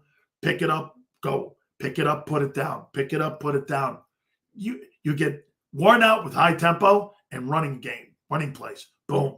Pick it up, go down. Pick it up, go down. Pick it up, go down. Like he says, passing attack, you get an incomplete pass, you got 25 seconds out there to sit there and get your breath. You got a team that throws the ball 35 times a game. That's a layup. You're not getting tired in that game. How are you getting tired in that game? The guy has 35 attempts, say, right, in the game. Say the quarterback's great. He has 10 incompletions. Times that by 25 seconds per series. And how much rest you get when you're out there. Then someone go, what about the pass rushing? What about it? What about it? Wearing a team out is on the run game, not the pass game. You don't get worn out. If a team throws the ball 50 times, the chances of that guy wearing a defense out is so remarkably, unbelievably not going to happen. You get a rest. Get this. Guy gets a completion. Say you throw the ball 35 yards down the field, 25 yards down the field. What has to happen? So 25 yards down the field, the offensive guys got to get up to the line of scrimmage. They have to get back into their huddle. Quarterback walks back up. You're down to 7 seconds on the play clock. I'd rather play against a pass offense than a run offense. It'll fucking wear you out. September 4th, better have more of a running marathon. So as I watched 30 for 30 in Miami Hurricanes, you guys were wild. You do a segment on that one day. Those days are gone, my friend. You will never see football teams like those again. It's just a different world we live in. Anytime that you've got writers that you have today that say this, the University of Miami took their team picture from the front and side. I mean, that's all you needed to know about us. Okay? Miami took their team, Rick Riley said this. Miami took their team picture from the front and side. How you doing? All right. What else do I got here? Here's the last one. Barkley's health. Barkley's health. So I got 5 things here that I've put down here. 6 new starters. By the way, I'm not negative on this. Only question marks to your offseason. Heading into training camp. Yeah, can you imagine doing that today? I mean, seriously, could you imagine doing that today? Dude, there's only one dynasty. That's Xander's boys, the Bama teams. Those Bama teams, man. And my teams are the greatest football teams I've ever fucking seen. BTJ, and the 11th pick for Sutton, the 2nd pick Hampton. Okay?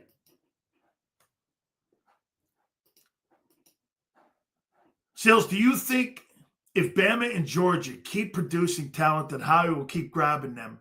Seems to be working. Well, think about this for a second, Jalen. Where are the best high school talented kids going today?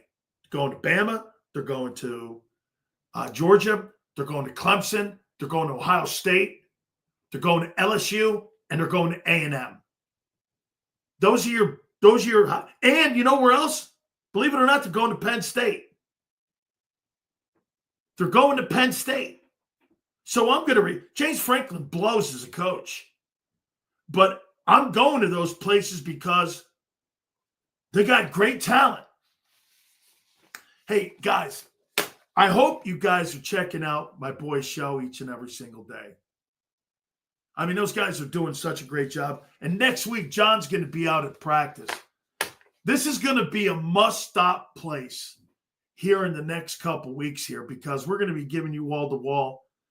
And with the access that John's got out there at the training facility, we're going to be like right there giving it to you. I know I heard Xander say that they're going to be going back and forth, and they're going to be they're going to be doing shows in the afternoon after us, also before us. Make sure you check out his garage thing with his ride too. I actually checked out his ride thing too, man. That fucking shit's great. Without further ado, my friend, Big Z, Xander Krause, how you doing? What up, Big Sills? How you doing, brother? Football Friday. The last football Friday for the season. Can you believe it? I feel like fucking yesterday, you and I were kicking it around, talking about the Super Bowl winning Eagles. And here we are now at the start of another football season. Boy, time flies when you're having fun, Big Sills. Hey, let me ask you this. Do you think your fan base has gotten complacent? No, but I thought John had an interesting point. I heard it.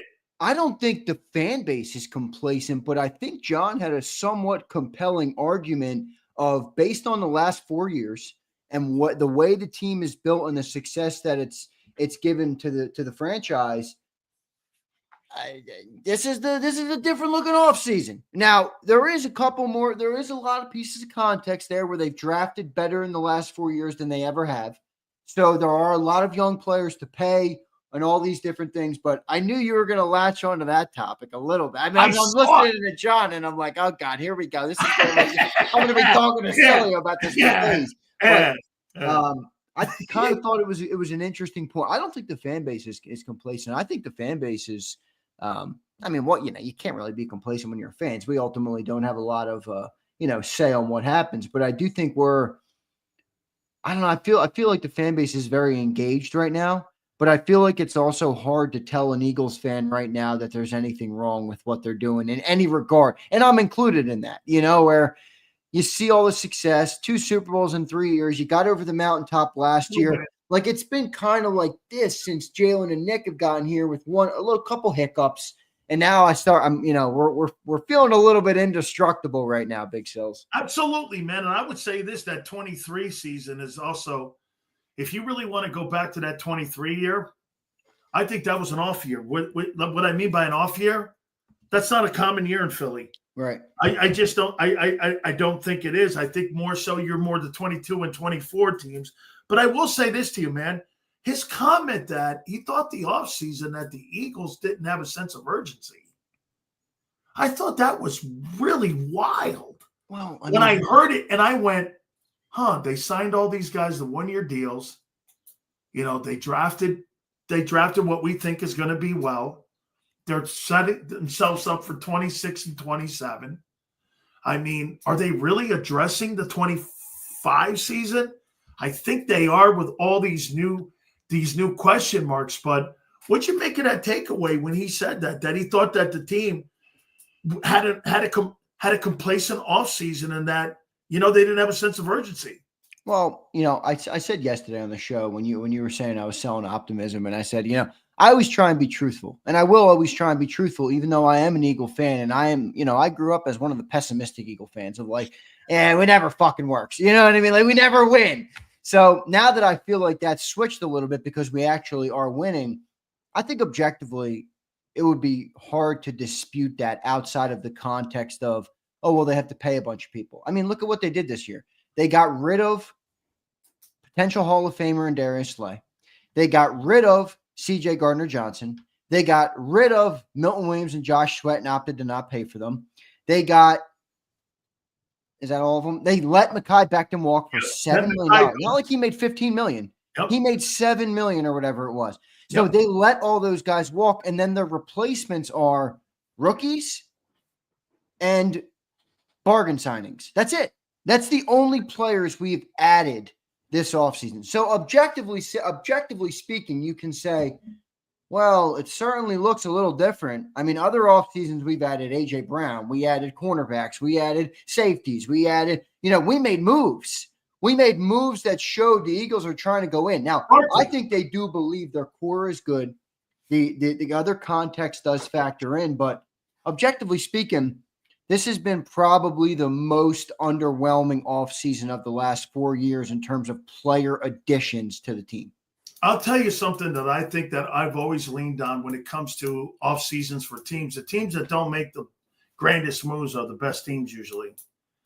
Okay, teams that make a lot of moves like Chicago, those are teams that are panicking. The Eagles didn't panic this offseason. They stayed to John's word disciplined to what their plan is. So they were – I don't think the word not a sense of urgency or the phrase not a sense of urgency, I think the word is discipline. I think they were disciplined how they see the cap, how they see their future, how they see their roster. They didn't want to add a Von Miller. Okay? They didn't want to add other pieces that may cost them something that could derail. You made a comment, and Xander, I got to tell you, this was a great take by you. John, I see the Eagles signing guys that really are never really in the same competition when it comes to the guys that are in front of them. Now, why would that be? Because you know why? You're trying to elevate those players by players that you think you have to beat this one guy out. For you to be a starter on this team, they have to have Keely Ringo beat Adoree Jackson out. For him to be a player, do you not agree? He has to beat Adoree Jackson out. No, I agree. That's what's going to get him a contract and stay as a piece of the future of this football team. Do you not agree with that? No, I do agree with that. So you made that comment. How about this? Jalix Hunt and Nolan Smith have to beat Uche, and they have to beat the other guy. Ojulari. They have to beat those guys out to be signature guys moving forward. I thought about that. I go, did they bring in competition for the kids? But not competition that, again, You're not going to – if you bring in T.J. Watt, it's fucking over. Your guys are not beating them guy Right. out. No. But what you're doing is you're developing. I thought that was a really smart take. I go, that's funny. They're bringing guys in to kind of give competition, but not really wanting those guys because they want their guys that they drafted to win those jobs. And I thought it was a great take because it creates competition. You're developing. And on top of that, hey, the rest of those guys may turn out to be great role players. Yeah, but it is a gamble, though, because Sills, if those guys don't work out, you opted to go with a less proven route. And if they don't pan out, you have a chance to fall on your face. It is a big gamble. I wonder, Sills, let me ask you this, because, I think there's multiple. There's obviously, as you know, there's multiple modes of big Sills. But when you're in the certain mode of, I played football on the defensive side of the ball at a high level. This is what I see. And after the Super Bowl, when you really analyzed what the number one defense in the NFL brought, and you brought up the edge rushers, how there really wasn't a superstar edge over there. You brought up the different ways that the defense worked and what made them the number one overall defense. I look at that now and I'm like, I wonder if that's the reason this offseason went the way it went, because they did it without the superstars. So maybe Howie was like, and I think Vic had a say in this, by the way, of if Nolan Smith can set the edge and be an every down player, I'll live with 7-8 sacks. That's right. It's not about that, right? It's about the overall play of the defense. And I wonder if that altered them a little bit, because it certainly is a different looking offseason than they've had in the past. I mean, think about it. Let me just, off the top of my head, and maybe I'm missing some. You'll help me if I am, and the people in the chat will help me if I'm missing some. Saquon's extension, Jordan Davis's fifth-year option, Cam Jurgens' extension, and putting Ringo at the right corner. But those were the biggest moves of the offseason. Okay. Like all in-house stuff. Like you picked up a fifth-year option on Jordan Davis, and it was one of the bigger things that happened this offseason. Gardner Johnson was a big deal. That was a big move. That was a big trade. Okay. That's a big move. Moving him is a big deal. So, Xander, again, I wrote 5 things down here. And again, these are just questions.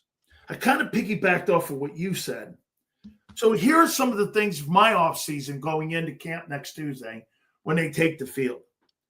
Okay, how many of the 6 starters, new starters, do you think are going to pan out? The 6 new starters. So you got right guard, you got safety, you got a cornerback 2, you got. Are you counting Morrow as a starter? Yeah, right. Because of the 5-man front. Okay, so you got Morrow, Jomo, and then you have the other linebacker. Is that who you're counting? The other linebacker. Okay, so that's the 6. So there's 5. Well, it's 6 because of injury. It's 6 to start the season. Because of injury, right? That's the only reason. I feel pretty good about linebacker. I know it's a gamble. I do feel like Trotter, while he might not have the crazy upside of a guy like a Bond, I do believe he's going to be a good steady Eddie. All right. I think he's going to be a good sub player until the other guys get healthy. So I feel okay about that. I'll put that in the check column. Okay. Right guard. I'll say this. I'm not confident at all in Tyler Steen. But I'm having that's the one position where you would say this, that. Yeah. Well, you're about to say what I was going to say. I'm sorry. Go ahead. Yeah. I mean, I do not believe in Tyler Steen at this point, but I am not going to sit here and say that Jeff Stoutland. I mean, how much change have we had in the offensive line? And it just keeps fucking working. So I'm not going to sit here and think that I'm smarter than that guy. So I'll put that in the checklist. I think that pans out.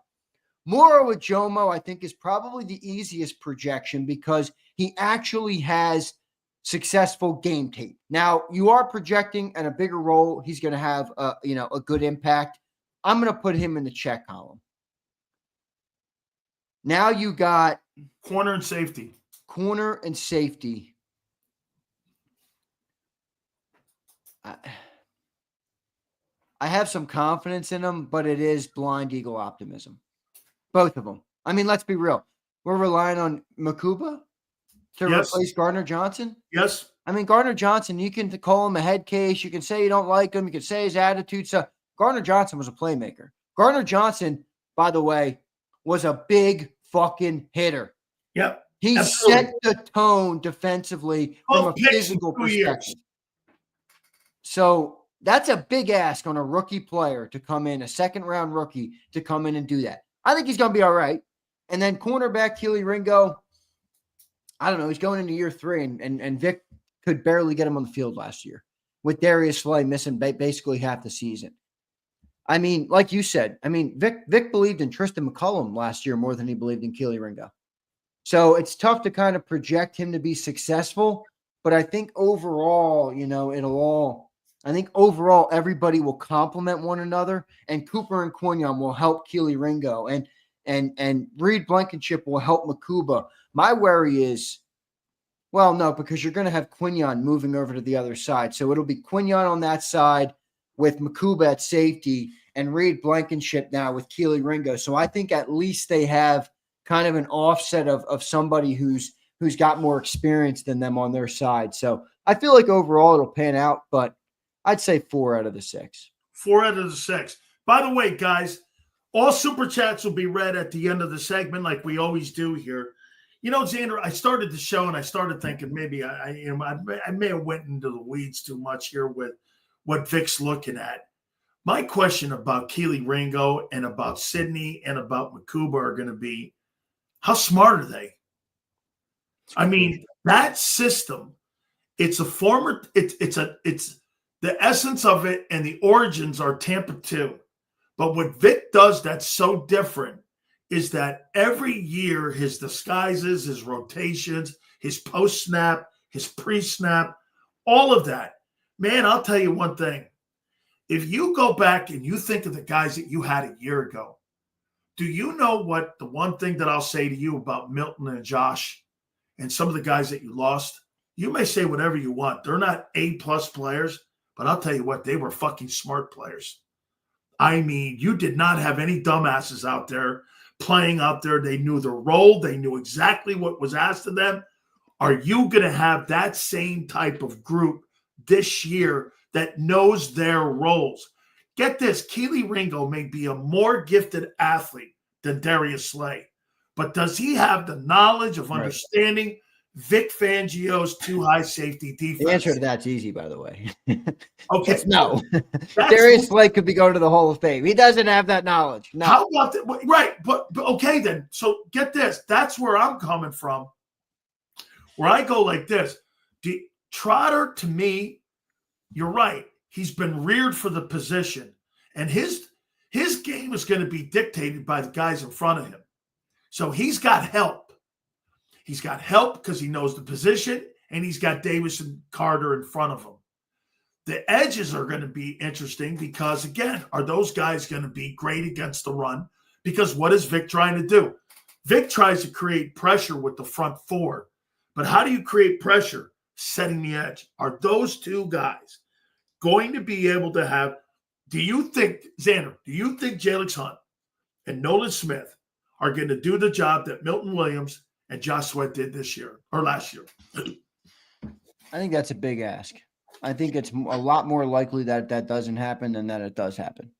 But it might happen, but not to that level. Right. That's where my thought is. I think it's going to happen. I don't know what level it happens because, look, last year you did have a perfect storm, and I would assume everybody in this chat right now that's listening, even if you're an optimistic Eagles fan, as like I am, I would assume you've been watching football long enough to know that it doesn't always pan out. It doesn't always work. And teams always have different personalities.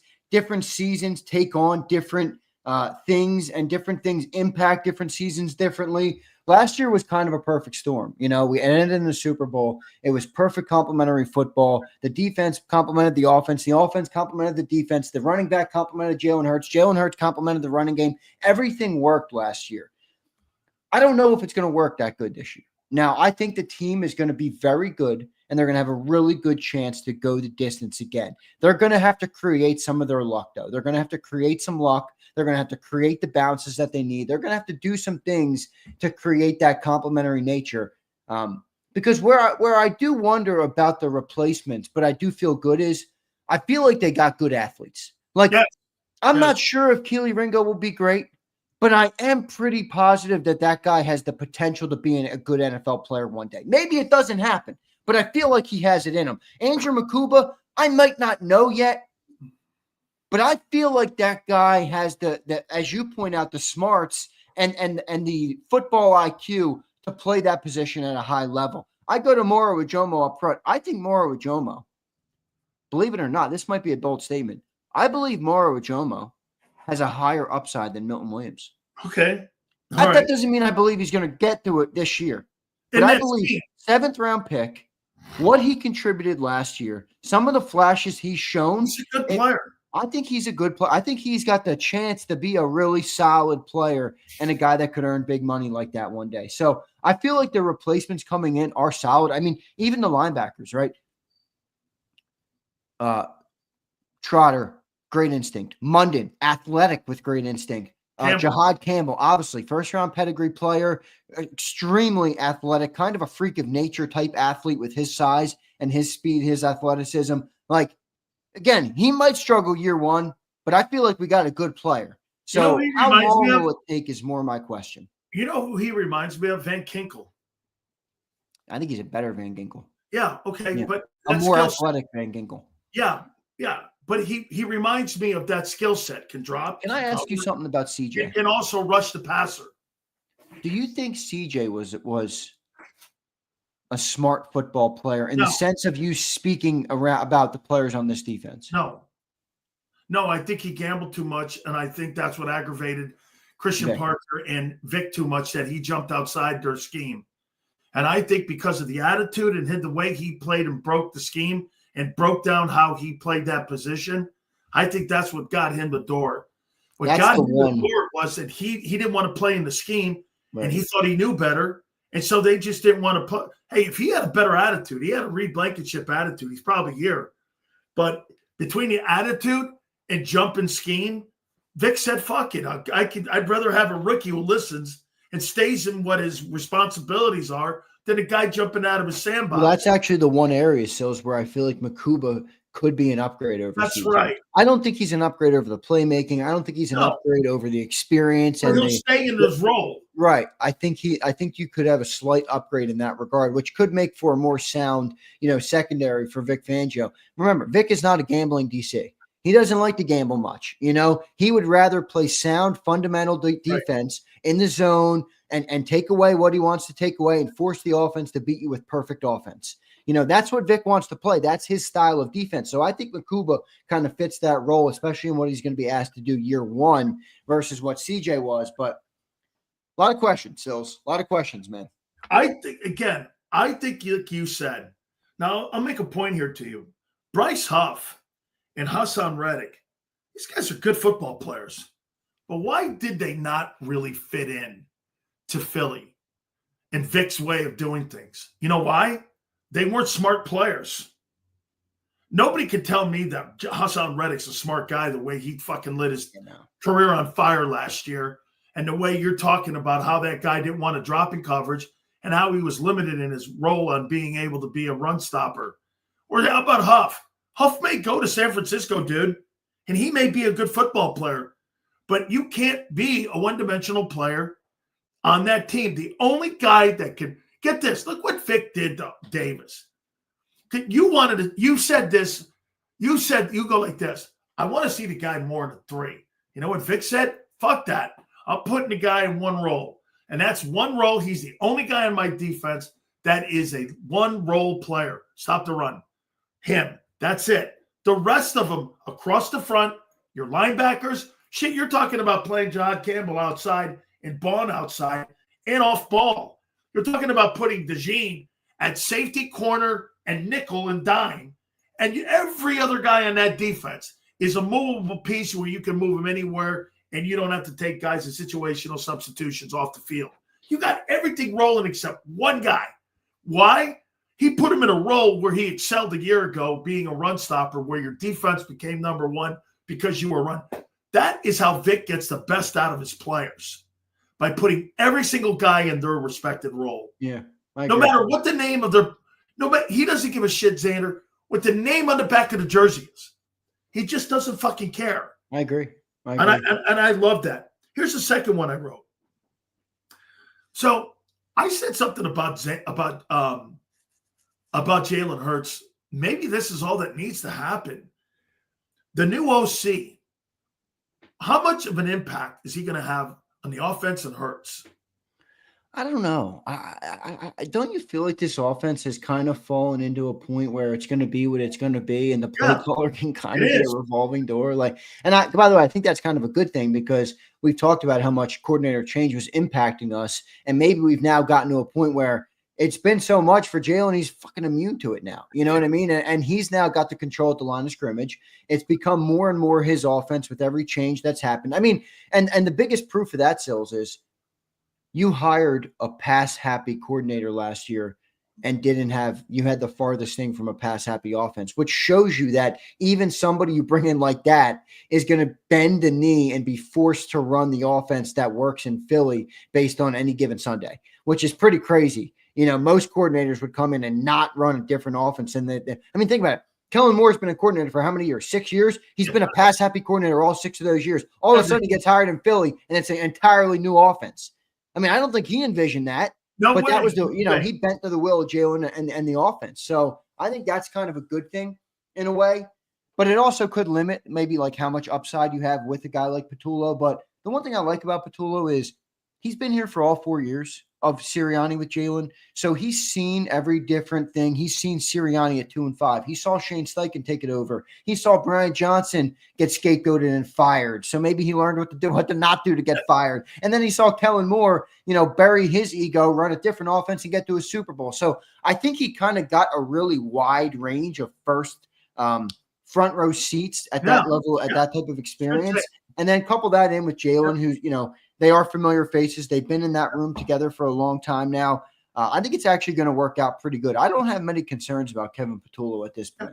All right, that's a good take, man. How about this one here? And when you say this, Eagle fans automatically think it's a rip. Will the offense live up to its talent level they have on the offense? I mean, what I mean is you killed teams. You tell me if I'm wrong. You killed teams not living up to your full potential. You know what, Xander? I made a point here. Really, if you think about it, you go back and you look, hindsight being 2020, the NFL season was over after the bye. It was over after the bye. Yeah, we only lost one game after that, and that was the game Hurts got hurt. Okay. I mean, was there anything competitive the rest of the season? What's crazy, too, part about your comment is what's the game that we achieved the closest to our ceiling possible? The Super Bowl. Yeah. That's right. Defense was at its best. Even when they took away Saquon, the offense did whatever it wanted, whether it was passing or running. That was the game that we got closest to our ceiling. That's right. Now, you want me to sell some fucking optimism, Sileo. That's a fucking choo-choo train on its way up, and that sucker's not stopping anytime soon. So the greatest game they had all year came in the Super Bowl in Week 20, and now it will continue its ascent to outer space, baby, like we're SpaceX out here flying on an Elon rocket. Hey. Come on, Sil. Hey, I'm telling you, listen, that Super Bowl was the pinnacle of your year. It was the best game of the season. But don't you agree? So the season was over after the bye. Who fucking competed with you guys? You even, get this, as your famous line, you even took belt to ass to the Chiefs, who had been to 3 straight. I mean, the season was over. By the way, supers will be read at the end of this here. All right. Will Hurts elevate? Wait, Secunda. This is what I love so much about my guy Secunda. I knew if I said that, Flying Mind would appear in the chat. Secunda, I love you, brother. I love your consistency. That's good. Will Hurts elevate his game? Yeah, I think so. I really think so. I think part of last year was, I've talked about it being very circumstantial. I do believe that Jason Kelce slowed Jalen Hurts down, very much so. And I think with last year, you saw weekly progress with him. Even if he wasn't throwing the ball a lot, even if he didn't have his best games, you saw the weekly progress at the line of scrimmage. Even in the Super Bowl, even in the NFC title game, when Saquon ran the ball 60 yards to the house, or however it was, 60 yards on the very first play, Jalen Hurts checked out of that, went back up, defense made some moves, he checked back into the play, and boom, off goes Saquon 60 yards. I think Jalen got so much better at that in year last year, and now with another full year for him to be able to do that, I really think that Jalen's best years are still out in front of him because he's never had that type of autonomy. He didn't have autonomy like that at Bama. He didn't have it like that at Oklahoma because they ran Lincoln Riley's pass-happy offense in the Big 12, where there's, defenses barely exist in that conference. Let's be real. CeeDee Lamb is running everywhere. I mean, even Jalen Hurts threw the ball all over the yard that year. I think this year Jalen has the best chance to have his best season, and that is why I predicted him in my bold predictions to be back in the MVP conversation, because you're bringing back all the offense. The only change you got is a coordinator, and we already see how little that could have an effect. Jalen's going into year 2 of full autonomy at the line of scrimmage after a year where he slowly but surely got better each week, and now you're returning with almost everybody. I think he's got the best chance this year to have an MVP season than any year he's had so far.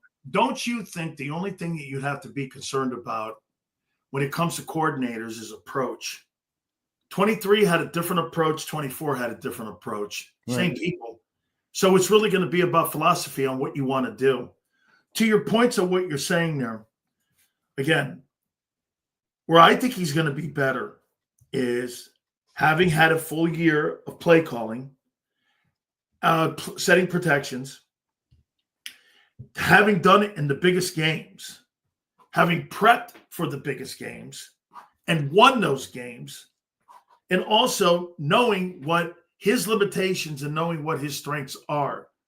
Xander, to me, a guy who throws for 3,600 yards, and he has a healthy group of guys. They missed 7-8 games last year.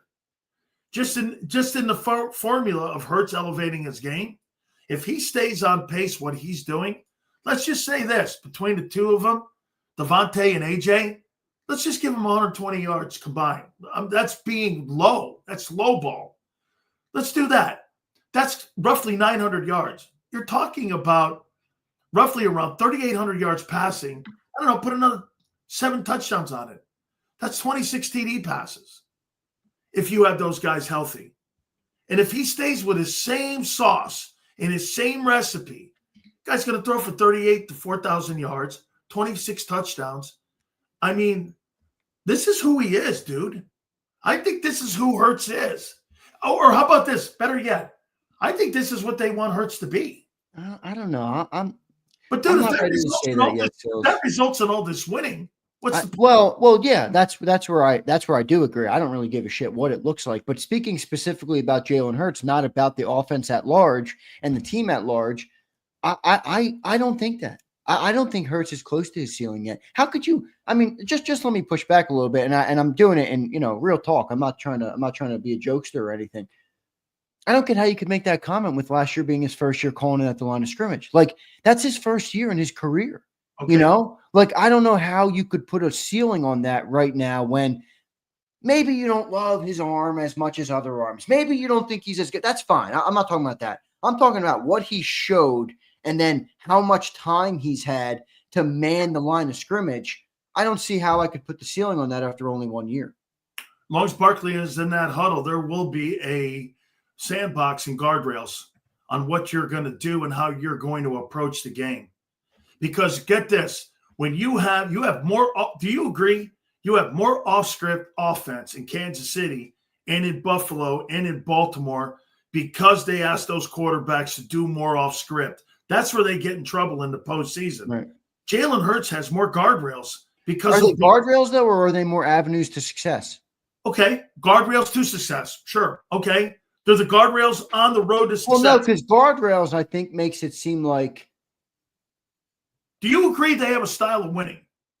They definitely have a style of winning, but like even a quarterback like Jared Goff has more guardrails in my eyes because Jared Goff can't. Because they run the ball. he can't do what Jalen can do. No. Now, he might pass the ball well. He might get the ball out quick, but Jalen can throw. He can run. He can do everything. And I don't view them as guardrails. I don't love that word. I think Troy Aikman had guardrails. You got well, Emmitt of Smith course, in the back. but yeah, I just don't love that word because I think it's limiting. I think Jalen has, because of what Howie's done, he Guardrails has is not more a bad evidence. thing. Like, for example, though, Josh Allen walks up, okay, it's 3rd and 5, and he's got to get a first down. There's only so many different things Josh Allen can do, right? He's either going to take the ball himself and make it happen, or he's going to pass the ball to wide receiver 1. He doesn't have, like, Jalen can walk up, he can be like, I could probably get this ball to Saquon on the outside. There's more I options. could probably look for Goddard in the middle. Right. I probably have AJ streaking down the right side. I could probably peel out and run the ball to the right. I'm going to have Devontae Smith on a comeback route. Like, he's got more avenues than most quarterbacks, and that's a testament to his roster. They didn't ask him to do that last year with the formula of success. That wasn't what was going on. Well, did they ever have to? Like you said, after the bye week, nobody could fucking stop a thing. Well, that's the guardrails I'm talking about, those Anders, because their style of play last year was limited to the quarterback. Do you not agree? His numbers in its totality, the numbers for the season were limited because of the style of play they had.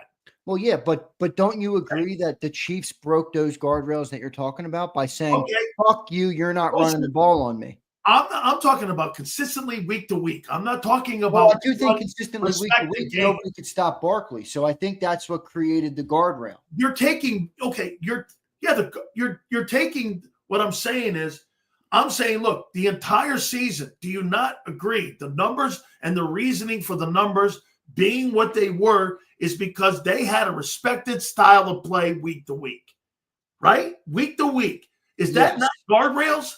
Well, nobody could stop it.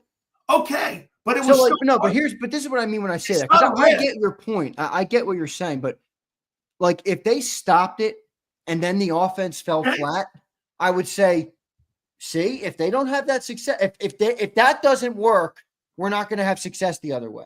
Okay, they didn't stop it, and so they didn't, to your point, have to do it. That's guardrails to me. That they stayed. But when they did stop it, we succeeded. Okay, you did it in 2 games, really. The NFC title game, I think he played well in that game too, and I think he played exceptional in the Super Bowl. And the Pittsburgh game is the other game that Saquon was held to 60. And the one-off Pittsburgh game, but the rest of the year was all in one box where, like you've been saying all offseason, you said this, style of play dictated that holding Jalen in going, why should we throw the ball? We don't have to. That's the kind of guardrail I'm talking about. It's because they went like this. He's limited. They limited him because they saw it work, not because he couldn't do it, because again. So I think what you're saying is more like this guy. What he says, we saw no guardrails first 4 weeks of the season where Jalen had the interceptions. And then you're saying they placed them where they wanted them to be. And then they started getting more success out of it. And they made don't view it that way. With the guardrails, they made it more efficient. Well, that's what he's saying. That's what this guy's saying. So he's agreeing with you. But what I would say is I don't view it as that way. I view it as throughout the season, they figured out their order of operations better. Where in weeks 1 through 4, they didn't know yet the best way to attack first. And anybody, any team, any player in any sport has like an order. Like you're Allen Iverson. Okay, first I want to go right. If that doesn't work, I got other things in my bag of tricks. I'll pull up a 3. I could go to my left. I'll hit him with the crossover. I might not have to, but my first thing I always want to do is this. I don't think the Eagles knew exactly how they wanted to attack with the addition of Saquon Barkley. And then I think where you're right about that is maybe once they found that out, it appeared that the guardrails did help them. But again, I don't view it as guardrails. I just view it as they learned, they figured out where they were buttering their bread the best. The problem that Baltimore and Buffalo and Cincinnati has is they don't put enough guardrails on those guys. That's the problem that they have. You can make that argument. Okay, when you've got to play junkyard football to make a play, the Eagles don't have to play junkyard football. They line it up and fucking run you over. Yeah. That's what I'm saying. I mean, Though Xander, after this week, I am under the total belief that the reason that those guys don't win is because organizations don't limit those guys to have to do more. I mean, hey, dude, if you got a great football team like the Philadelphia Eagles do, they maximize their talent more than any other team in the league. Do you not agree with that? I mean, I don't think anybody could disagree with that. I mean, no doubt about it. Hey, by the way, here, I'll just use one example for guardrails for you. They put guardrails on MJ. And I'll tell you how they got. Yeah, I understand more what you're saying after we've discussed. Scottie Pippen came in and Phil Jackson said, "You want to win titles, you got to pass the ball. You can't just take 32 shots a game, be a scoring champion. You've got to have a team around you for you to win." And when Phil came in, they put role players. Rodman was the rebounder. Right. Pippen was the second Batman guy. They kind of put him in a little bit of guardrails, and he went on to win all those championships with guard. There's nothing wrong with. Do you think Brady played with guardrails? I do. Yeah, I do. I see more. I see a lot more what you're saying now. Makes a lot more sense. Here's the last one here, Xander. Okay, I got 6 new starters. By the way, they may all pan out. I don't know. The coordinator may get and become the next head football coach of the Buffalo Bills. I don't know. Will the offense live up to its talent? Will Hurts elevate? Here's the last one. This is my offseason going into training camp, what I thought all year. Like you said, I love what you said too on Birds 365. You said it. You go like this. Hey, all the shit's over with. Next Tuesday, baby, we're going to start punting it away here. We got it going on here. Mm-hmm. Here's my last one. Health of Barkley is going to be the number one focus, in my opinion, on that, on how they approach him. Are they going to put him on a pitch count at the beginning of the year? Are you looking at how you're going to rest him? I hear he's had a great offseason. To me, it comes down to Saquon Barkley's health, too. I mean, how is that going to look this year? Do you feel comfortable that he's going to be another 400-carry guy if you guys make it all the way to Santa Clara?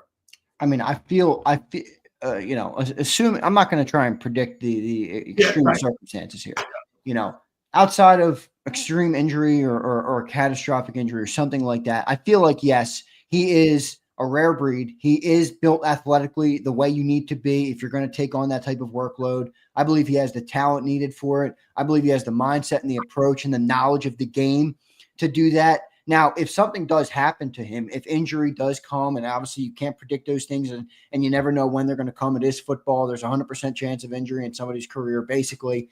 If one of those things does come,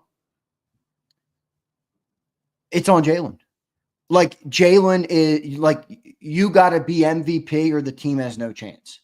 Like, that's what the team will become very quickly if Saquon is, for whatever reason, taken out of the picture at any point in time. I think Jalen knows that. Or his role's diminished. Right. Well, yeah. I mean, the only way I see that happening would be if he's banged up.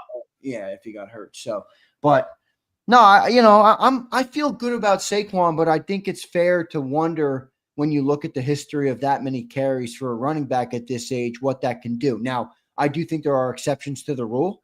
I think Saquon, with his elite caliber talent, I think he's the closest thing you can predict to be the exception to the rule, but that's certainly not a guarantee he will be the exception to the rule. But it's like Derrick Henry. You look at him and you're like, yeah, that guy's pretty rare. But like, if I'm going to pick somebody to make me the exception, it'd be him. I kind of feel the same about Saquon, but we'll see what ends up happening. So one last one before I ask you this other one there's a rumor going around about your boy, and I'll explain who that is here in a minute, bud. Do you believe that the New York Giants let down Nick Saban? I mean, do you believe that the Giants let down Saquon Barkley? Saquon Barkley, yes. Okay. Because the team was bad. Well, did they let him down, or is it just the nature of the beast? I mean, not everybody in the NFL is going to be good. The Giants are a shitty organization. That was the hand that he was dealt, and he couldn't ultimately be a good player, especially at that position when you're relying on so many other players. Okay. Do you think the Bengals are letting down Joe Burrow? Oh, yeah. I mean, that's not even a question. Okay. Yeah.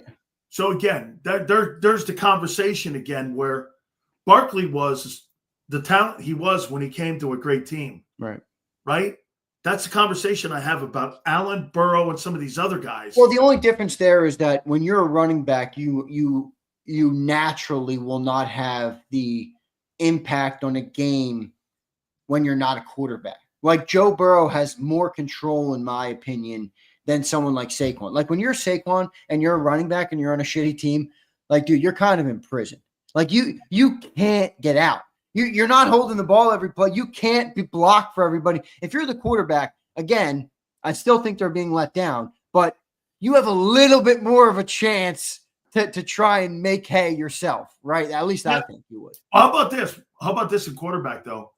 So do you think Baker Mayfield has improved his chances of being a great quarterback because he's got Chris Godwin, Mike Evans, and Tristan Wirfs versus playing in Cleveland?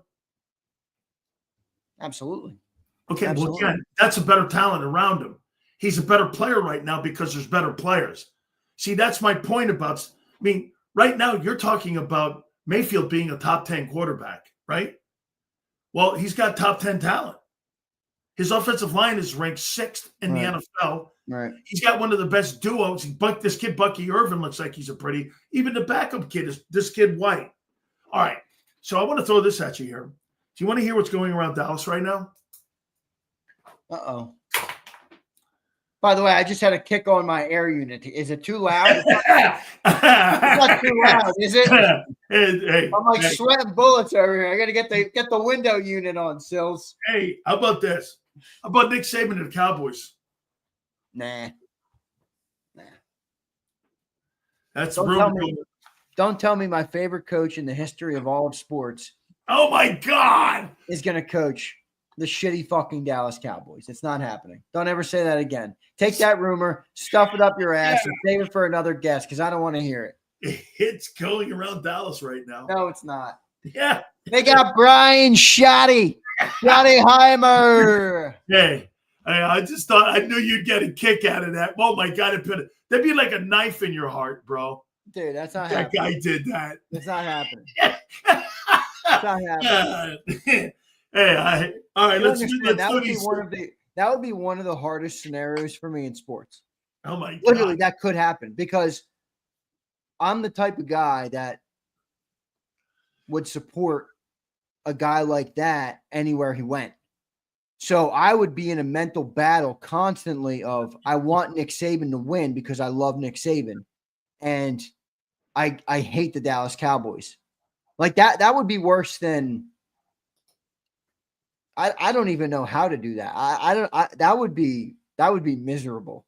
Like just for example, and what I mean by that, and people might think I'm goofy for this, and I don't really give a shit what you think of me, but I love Doug Peterson. When Doug Peterson won the Super Bowl for us in Philly, and I thought about the fact that we have never won, and I've talked to these old fans who never saw a Super Bowl, and Doug was literally the first coach to ever bring a I was very upset with our front office. I was very mad at the owners. I was pissed off that they fired Doug Peterson. And when he got hired in Jacksonville, I went on the NFL shop and I ordered a Jacksonville Jaguars hat. I still have the hat in my house. I did it not because I'm a Jaguars fan. I justified it by saying it's an AFC team. They're probably never going to be good anyway, so fuck it. And I want to support Doug Peterson. I love Doug Peterson. I'm that kind of guy. I like to support people who I like.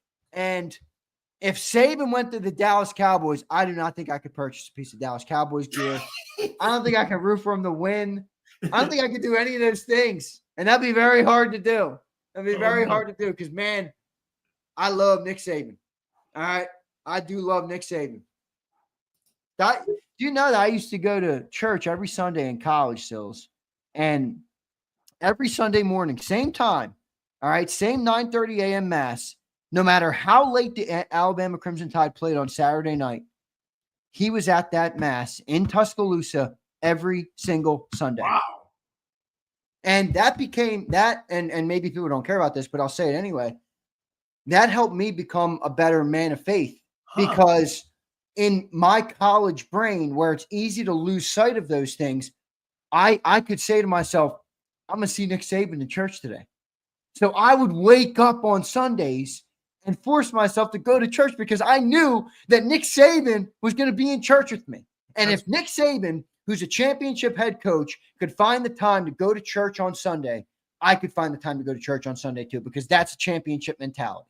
And that helped me be a better Catholic. So I have a real connection with Nick Saban for that reason, without ever even, not even factoring in any of the football things, Do you know that Vince Lombardi every Sunday would go to the same church, same mass every single day? Yeah. And the city of Green Bay would see him sitting there having mass every day. He was supposed to be a priest.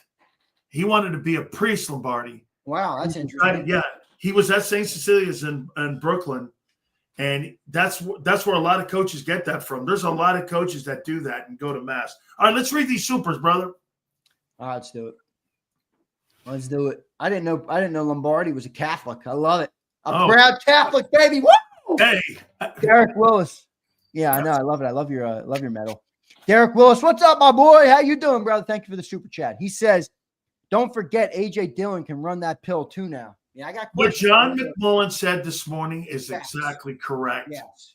Okay. That guy, in my opinion, if you get a healthy AJ Dillon, you have upgraded your backfield so much that it'll be the best backfield in the Jalen Hurts, Nick Sirianni era. That's how. Remember something. He's not in Green Bay because he sucks. He's there because of that pinched nerve. That's the only reason he's not in Green Bay. Dude, this guy was a perennial 600-yard rusher every year with Aaron Jones. I used to think he was sometimes better than Aaron Jones. Right. John's right. He's a big, bulky back. I mean, yeah, but John's also right about this. And Derek, this is why this is where I would have some pause on your comment.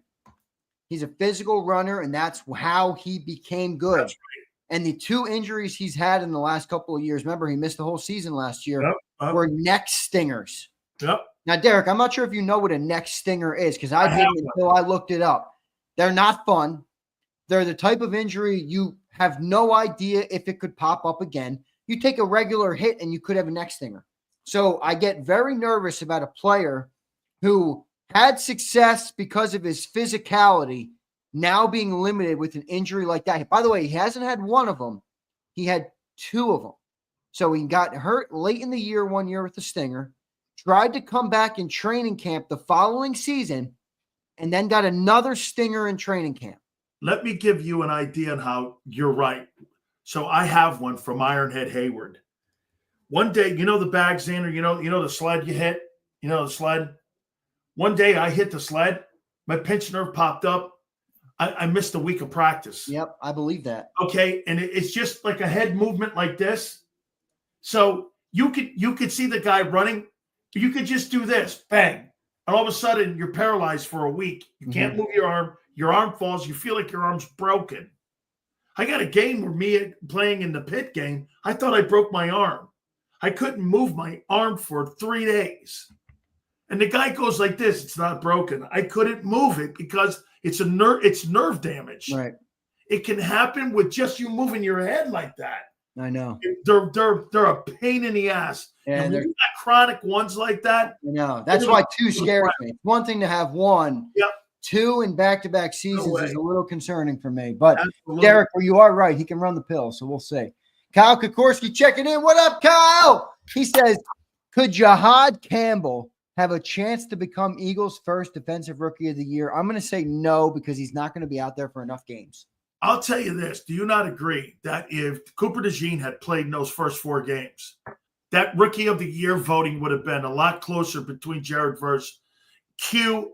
Hey, do you think Cooper and Q kind of X'd each other out from winning that award because No? I think the right guy won. Okay. Actually. I thought the rookie of the year defensively, as awesome as Coop and Quinyon were, I thought the right guy won. I thought Jared Verse played all 4 games at the beginning of the year. Yeah, then I think it would have been a different story. I think Coop would have finished ahead of Quinyon. Yeah, maybe not ahead of Verse, but I think he would have finished ahead of Quinyon had he done that. And remember, the top 4 were both 2 Eagles and 2 Rams. That's right. That's right. Thank you, by the way, Kyle Kokorski. Appreciate it, brother. Sig Lord checks in. I gave Secunda's mom a neck. Come on, Sig Lord. Going here on a football Friday with that. Come on, Secunda. Secunda, you might be a socialist, and I think you're goofy politically, but I will not let somebody come at your mother like that. All right? I got your back, Secunda.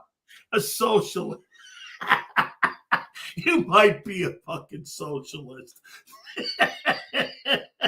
I'm sorry, Secunda. You're just sick, Lord. This guy, I'm going to put a leash on this guy. That's holy shit. That's fucking funny. All right, Prince checking in. What up, Prince? I love, dude. He's had great take. He's been great. Prince kind of always has great takes. You know, you don't like Prince when you have a bad day and your takes are so shitty. So you're like, Prince, your takes are off. But Prince is actually pretty consistent with pretty good takes. Thank you, Prince. Yeah, I love it.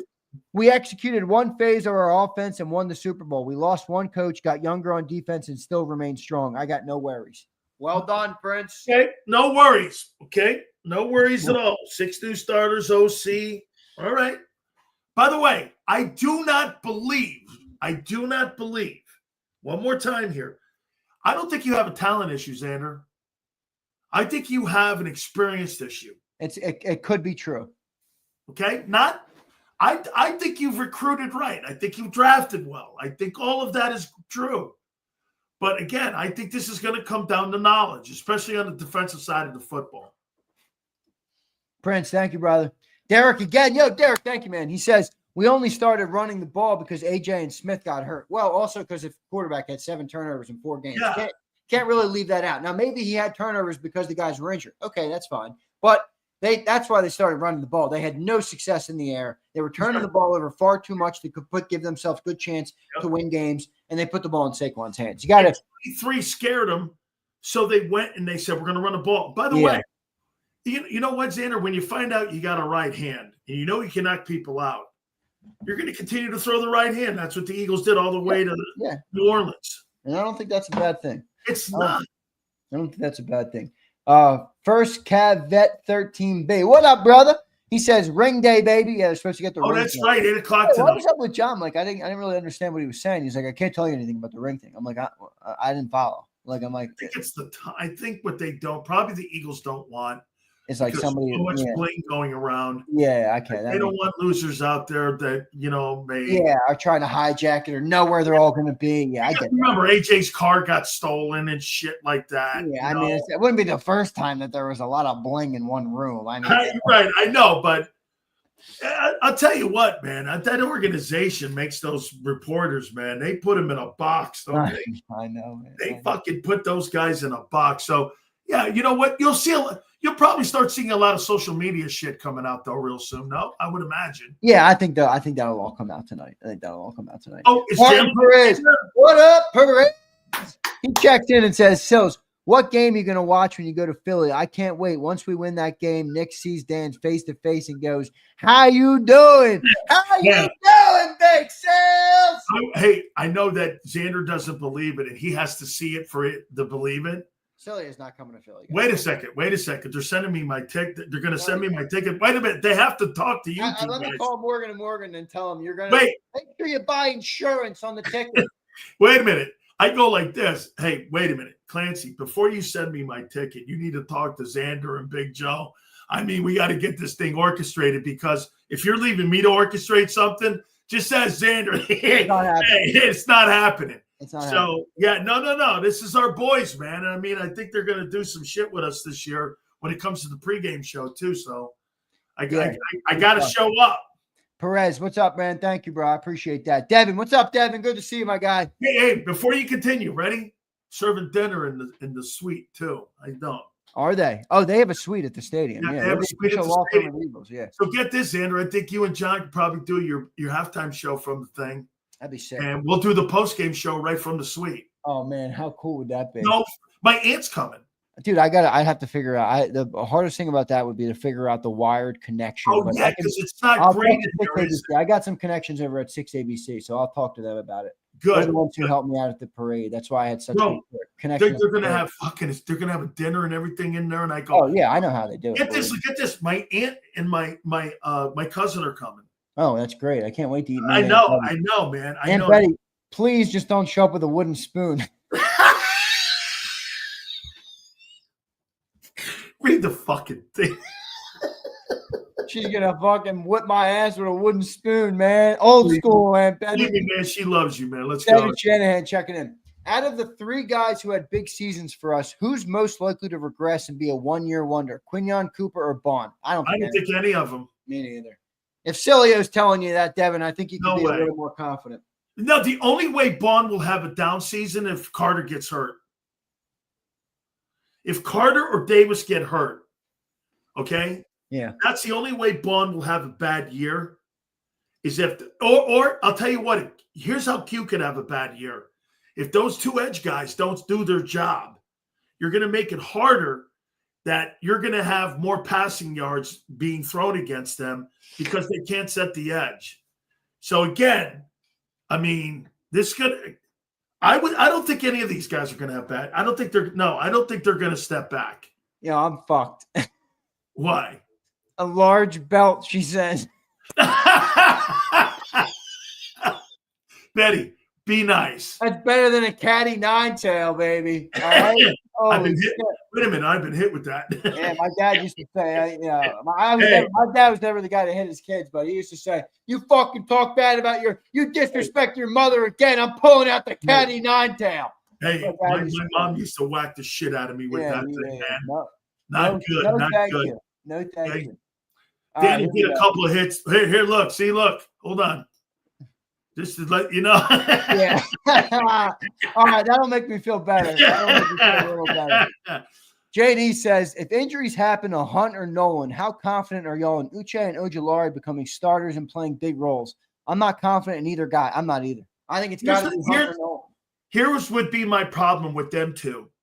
Can they be 3-down guys? I think these other 2 guys can be. I don't know if these 2 guys can be. I feel decent about Uche in a very defined role. You know, that's it. I don't feel good about him as an every down edge. Neither of them. Sorry. Neither of them. Cody Watts checks in. What's up, Cody? If you're new to the channel, I don't know if I've ever seen that name. You guys are killing it with the supers now. Yeah. Have we ever seen Cody? No. Cody, are you new? I love having new people. Cody, man, thanks for being here. We appreciate you, brother. By the way, this new thing that like YouTube's doing with these fucking names. I know, they messing it all up. Yeah, they're messing it all up. What is this? I got it. He says BTJ an 11th pick. I don't know what this or is. Sutton and 2nd pick, Hampton. BTJ an 11th pick. I don't know. Cody, I tried to welcome you to the show. I got no fucking idea. Are you talking about Surtain? Is that what you're talking? I don't know where you're going here, bro. It's all good. Hey, it's okay. You're nervous. Your first time. You're on the big Brian Thomas Jr. and the 11th pick. Oh, okay. Sutton and the 2nd pick, which is Omari and Hampton? Yeah, no way. All right, I know Brian Thomas. Now, can you guys help me? This is like fucking charades out here. What are we doing? No, you know what? I'll keep the receivers that the Eagles have. I'm good with those guys. Lamar checks in. What's up, Lamar? He says September 4th better have more running than a marathon. Hey, let me tell you what. I don't believe the Dallas Cowboys. I think they're going to get run over. I'll say it right now, man. 37-17. You put that in your fucking book. I think they're going to fucking roll them. I mean, Dallas would have to do – the Eagles would have to implode in that game for it to be close. They're not losing that game. They're not. Did you get this one? I expect a lot less unforced errors this year. Bad Sox holding the ball too long. I think you got that, no? Okay. All right. Did you or no? I don't remember. Sorry, Mikey says, I expect a lot less unforced errors this year. Bad sacks, holding the ball too long, etc. He's talking about Jalen Hurts. Yeah, that's how he's going to improve. Yes. That's how he's going to improve. I do agree. Yes. Hide your wife, hide your kids. The Eagles are rolling into town. Look at you, Kyle. Holy cow, what's happened to you, man? That's good. That's a good take. I think Prince just had a new one. But I got him. I'll get to him. Jeez, Christ. Yeah, Sels. You handle you. I'll handle me. All right. Thank you, Sels. What the hell do I know? What the hell do I know about the internet? Shred says, did you get this one? How demoralizing is it when a team knows what's coming, but they can't stop it? That's what's crazy about last year. It's true. Dude, let me tell you what. Do you not agree, Xander? When the Eagles are on your schedule, it's demoralizing. If you know you don't have a run-stopping defense, I don't give a shit. You know the pending doom is coming. Right. I would rather play against a pass-happy team than a team that throws the ball. That must be how you feel week in and week out when you have your shitty takes against the Eagles and they just keep making you shut up. See what he's doing right here? Let me tell you something, my friends. Sills had one bad year in 4, albeit it was a Super Bowl year. Okay, one bad year in 4, but it was your Super Bowl year. I swear to God, Xander, I did this. After that fucking Ravens game, I went like this. Holy shit, this team's going to fucking win it. Look at his little profile picture. Jalen Hurts with a baby Dak in his arms. That's hilarious. My God almighty. That is so funny. You see Cam Newton put his top 10 quarterbacks out? Yeah, Cam Newton. Prince says food is involved. That's why Sills is coming. Just no clams, please. Hold on for a minute. Look at Perez. He says, if Sills starts eating clams, Xander, walk away. I might end the show, Perez. I never want to see that shit again. 5 years, I've never seen clams. This guy pulls out clams. By the way, I said this on Xander time the other day. I'm not sure if you heard it, Sills, but you know what the craziest part about that encounter was? What? Is that you were on the show at that point for like 90 minutes already, and you just pull up a plate of half-eaten clams like it's been sitting out next to where you're working. You're smelling them. You're thinking about them. You're eating them on the show. It's like you're 90 minutes. Dude, get the clams back in the fridge or something. No way. Disgusting. Like them a little warm, too. Sometimes. Oh. Hey, Xander, check this one out, baby. Ready? Here's Cam Newton's top 10 quarterbacks. Josh Allen, Lamar Jackson, Patrick Mahomes, Joe Burrow, Matthew Stafford, Jared Goff, Jaden Daniels, C.J. Stroud, Justin Herbert, and Baker I'm supposed to care about Cam Newton? I'm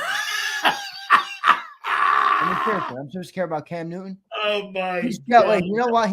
He's jealous because Jalen lost his first Super Bowl, went back and won, and delivered an MVP performance. Cam went once and never went back. Yo, Cam, jealousy is not a pretty thing, brother.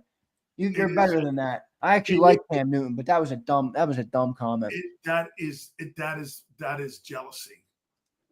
Actually, Kokorski says, I just got off the phone with CJ Stroud. CJ Stroud just filed a claim with Morgan & Morgan for personal injury because of his O-line. Hey, by the way, Prince, if you want to file too with Morgan & Morgan for your shitty takes for being injured by Big Sills, go right ahead. Just tell him Sills sent you. How you doing? Cam Newton, baby. Fuck you, Cam Newton. Oh, my God. This is great content. Look at fucking Cam. Man, they hate her. Why do they hate her? Hey, you checked out my DK's Garage channel or what? I did. That thing is cooking. Dude, you got it going, bro. No, man. I'm excited. Tell the folks how to get there, man. Tell the folks. DK's Garage, type it in. Go check it out if you like cars and you like car content. I'm going to be making a bunch of vids over there. Sills, I like about it because I like being on camera, but in this, I'm so refined to like our studios, So like I like being behind the camera, being out and about and like walking around. It's a cool feeling. It feels a lot different than our shows, but I like doing it. It's an interesting addition for me. Jake Paul does that shit. A lot of people do that shit. He does that, and they get great views. Oh, here we go. New picture. Mikey Shreds. Check this one out. What does he say? Dak's all, folks, and he's crying. The Bugs Bunny one. That's pretty good too there, man. I just posted up a new video over there, B. Preston, with me and my brother's car hit it. The channel is great. Z, thank you, guys. I appreciate that, man. Thank you, guys. Absolutely. All right, what do you got? You got a Godfather? I got the Philly Godfather. We're going to talk about his book a little bit. By the way, the movie has been inked down for Netflix. I'm going to be in it. How you doing? So we're gonna have Jacob in it. I'm gonna wear Jacob shirts. That's sick. That's In the sick. movie. That you're gonna be in it. How you Put it on the doing? link. Yeah, we're gonna get your ass in that thing too, bro. What do you got? Hey, your last week. Godfather's a Corvette guy. Tell him I got a C8, and he'll invite me into it. Hey, let me ask you this: last weekend before the storm, what do you got planned? This weekend, I'm going to NASCAR with garage and pit passes delivered by one of the great viewers of Birds 365 who works at NASCAR. Wait a minute. You never told me you're a NASCAR fan. I'm not. I haven't been previous to this. One Okay. of our great viewers got me garage and pit passes. So my brother and I are going to NASCAR with garage and pit. We're going to hear the comms from the team. We're going to see the garage, where they work on their cars, the wheels, everything. We're going to be down low. Yes. In the infield. For the whole race. Bro. So I'm super excited. Let me tell you this. Damn. When I take a timeout, I'll show you my passes. Listen to this. We got to alter your timeout schedule with the season starting. I mean, you're talking about Morgan and Morgan. They're going to fucking get mad at me. Oh, wait, because I don't take timeouts. You don't take breaks. Hey, I forget. We got bills to pay if you don't remember this. Hey, listen. I went to the Daytona 500 8 years in a row. And they used to put me up on stage. I'd go down in the pits. Bro, are you going to have a fucking unbelievable NASCAR puts on one of the greatest shows. Dude, the food they have, the spreads they have, you're in for a really great – listen, I'm not a NASCAR fan, but I enjoy I'm going. excited too because I like access like that. Like garage and pit, that's me. Sitting in the nosebleeds is not something I want to do. Guess who used to take me around? Tony Stewart used to take me around the infield for Daytona. Dude, your friend, if he's watching – he'll know the name Joey Chitwood. He was the president of the Daytona International Speedway. Those people, they follow me on Twitter. They're my friends. I get press passes. You ever want to go to Daytona? You got to let me know. Yeah, I would love to go. Bro, no. I'll see how it is this weekend. It's going to be my first one. I went to an F1. Yeah, I went to the one in Miami in like 22. I got passes there too to that. That was pretty crazy. The F1 of it. The F1 That's down in Homestead, right? It was Miami. Okay, the Miami Grand Prix, right? That's where I went. Yep. Dude, that sounds. You're gonna have a phenomenal time. I'm a car guy, so I would imagine I'm gonna like. I mean, they drive Mustangs for fuck's sake, bro. I love Mustangs. These guys are all engineers. I know. It's cool. It's cool. I'm excited. I mean, great. Big Z, great stuff, my friend. Make sure you guys check out the garage. Make sure you check out Birds 365. And we appreciate you guys so much. Love you, Big Z. Love you, bro. Appreciate it, man. Yeah, cheer up a little bit. You were a grumpy sourpuss before the show. Oh, my God, man.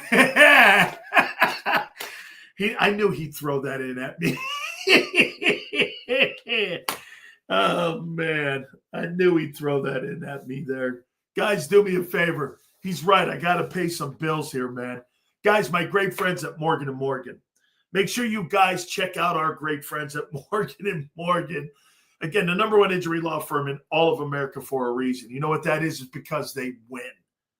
Thousands of attorneys from coast to coast make it so that if you have ever been injured, they will be there for you and battle for you each and every single time. If you're hurt in an Uber, if an insurance company's taking advantage of you, Morgan & Morgan will take advantage of it and make sure that they will get the job done, and they will make sure that they take every single legal advantage they can to represent you.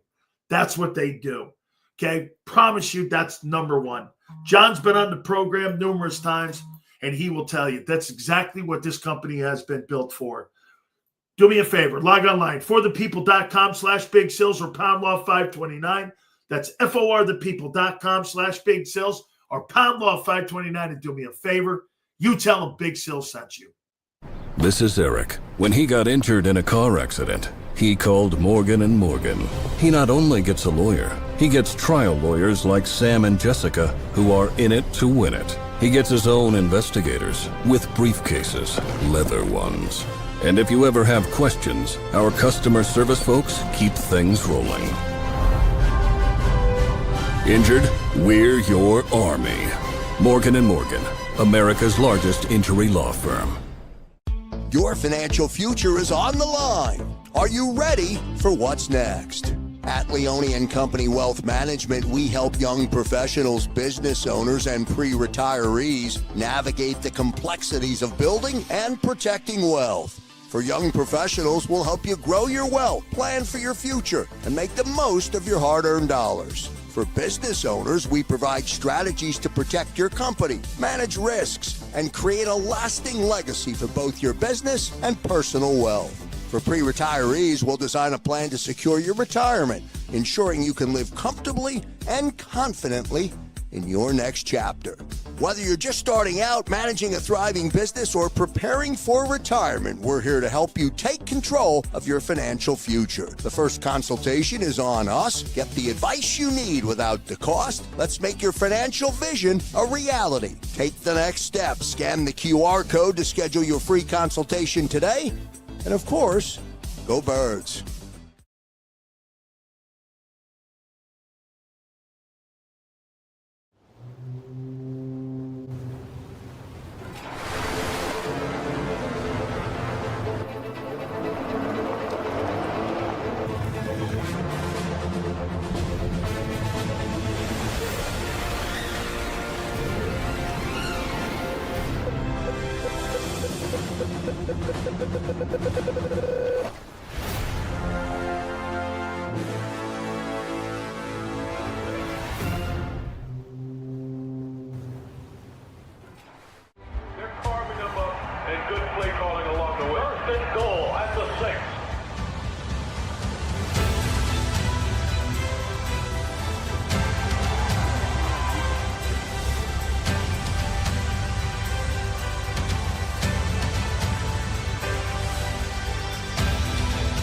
Field of life, First Trust Bank is there for you. Champions on 3. 1, 2, 3. Because Philadelphia dreams deserve a Philadelphia bank. In our hometown, we all look out for each other. We step up to keep our communities going strong. And at Independence Blue Cross, we're here to keep you going strong as the #1 health insurer in the region. No IBX is always looking out for you. EAGLES, Eagles.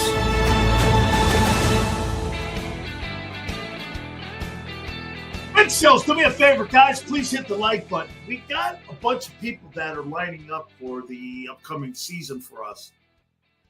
Armando Salguero from Outkick and Fox News, who covers the NFL, will be doing this show and my Tampa show. So we will be doing that and having him once a week. Coach Johnson, now that he is retired from Fox Sports and from the NFL, I think I'm going to get him on twice a month. We're going to get Coach Wannstedt on twice a month as well. And by the way, this is going to be a really cool one. I don't know if you guys know who Chris Fowler is, but Chris Fowler from Game Day, or used to do Game Day, Chris Fowler is going to be with us once a month coming in the football season. So we're going to have him. And we're going to be able to talk a little college football with Chris Fowler once a month.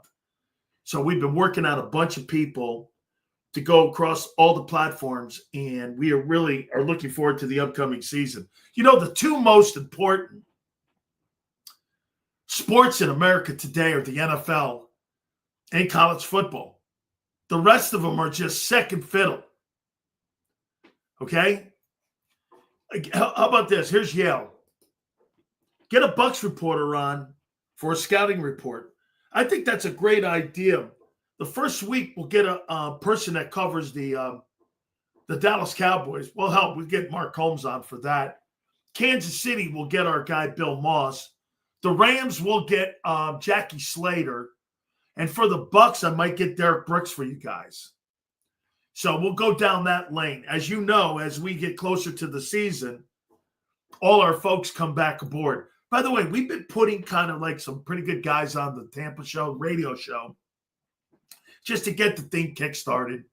But all those people, you know this. The home is here, so all those folks will be here on the program. And again, we're looking forward to a gigantic season this year. I can't wait to see how this thing ends up panning out. All right, now listen.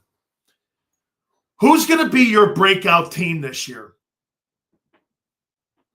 What NFL team? Philly Godfather, by the way, will join us. His book is destroying it. Okay? His book is killing it.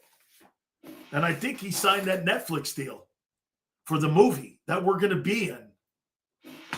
We're looking forward to that. What do you think?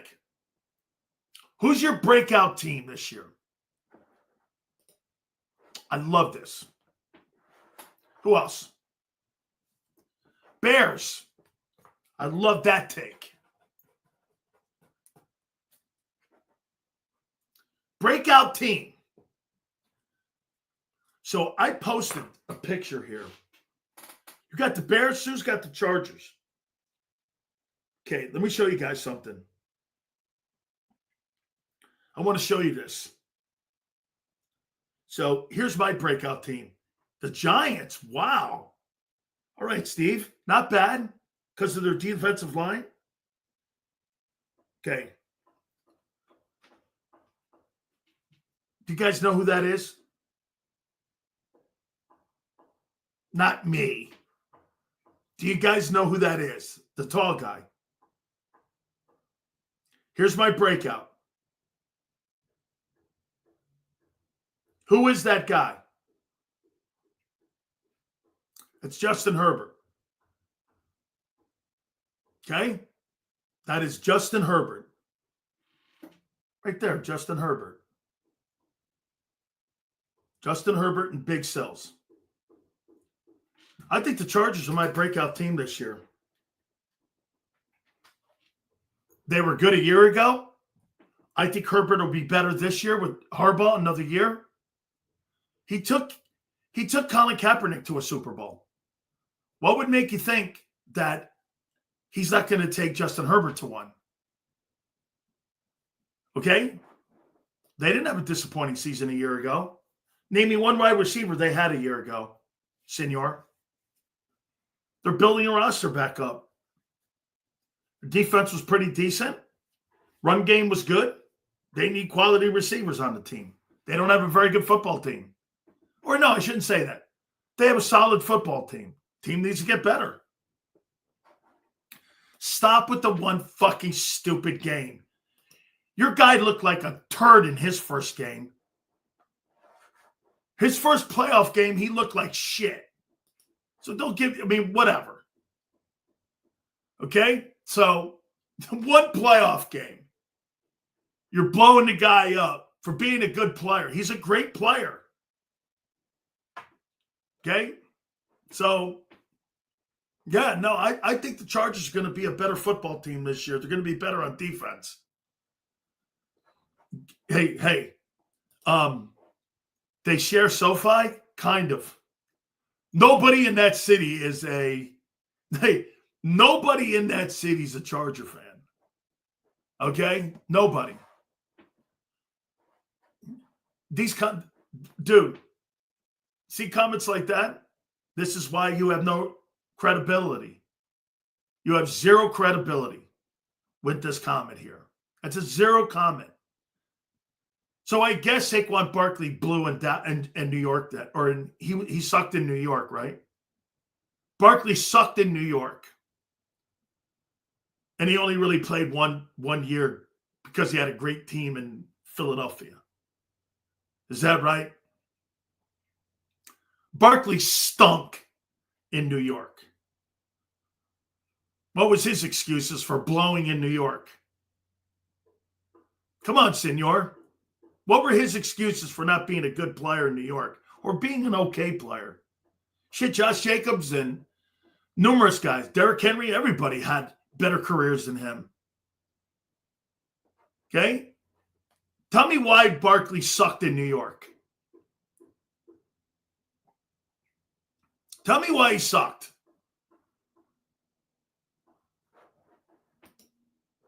New York is worse than the Chargers, so they're a bad team. End of story. Good night. Let me get to this Cam Newton thing. Holy cow. Let me go to this Cam. Former NFL most valuable player, Cam Newton. Top 10 quarterbacks.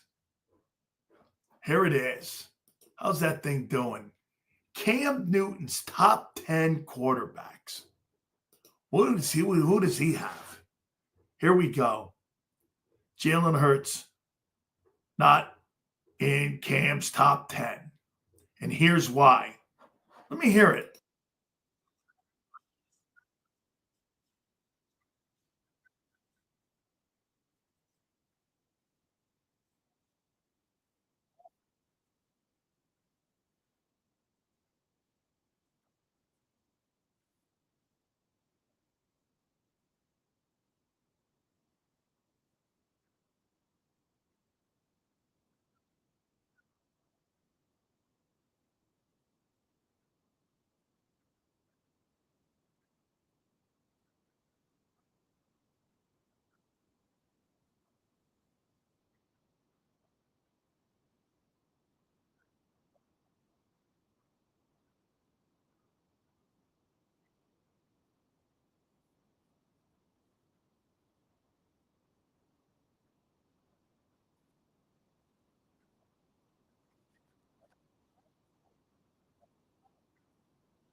Hey, hold on here.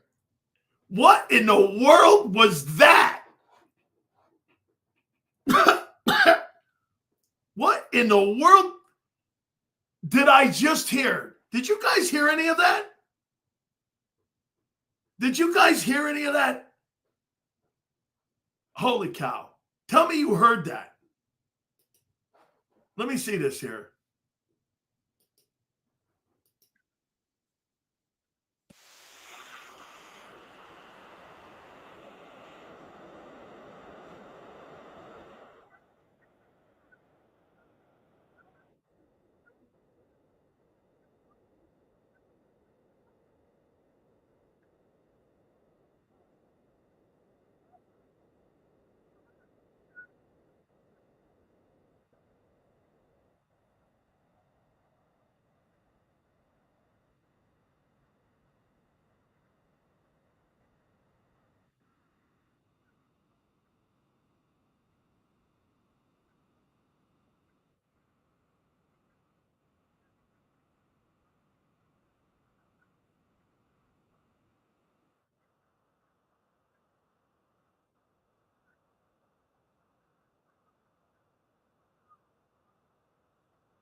You guys have to hear this. Oh my God. Oh my. What is the name of this? Holy cow here. All right. Hang on here. This is too good. What's the name of this thing? 4th and 1? Holy Isn't this funny? Every single thing that I say, 4th and 1. Okay. Here we go here. Get mad at this. Cam hating on Jalen Hurts. It's hard for me to grade Jalen Hurts with the talent that he has around him. Jalen Hurts is a great quarterback, but if we're talking about what they bring to the table holistically, it's hard to judge what Jalen Hurts can do when you're throwing to a guy like A.J. Brown, Devontae Smith. We have tight end skill set. You have a dominant defense, the best running back in the game. Download Madden and see how many stars is on the offensive side of Philly. Like you got King Henry, Zay Flowers, Mark Andrews, and Isaiah Likely, those guys, that's cool. But when you're comparing, Lamar Jackson still shows you why he's an elite player. Josh Allen has to play elite in order for them to play.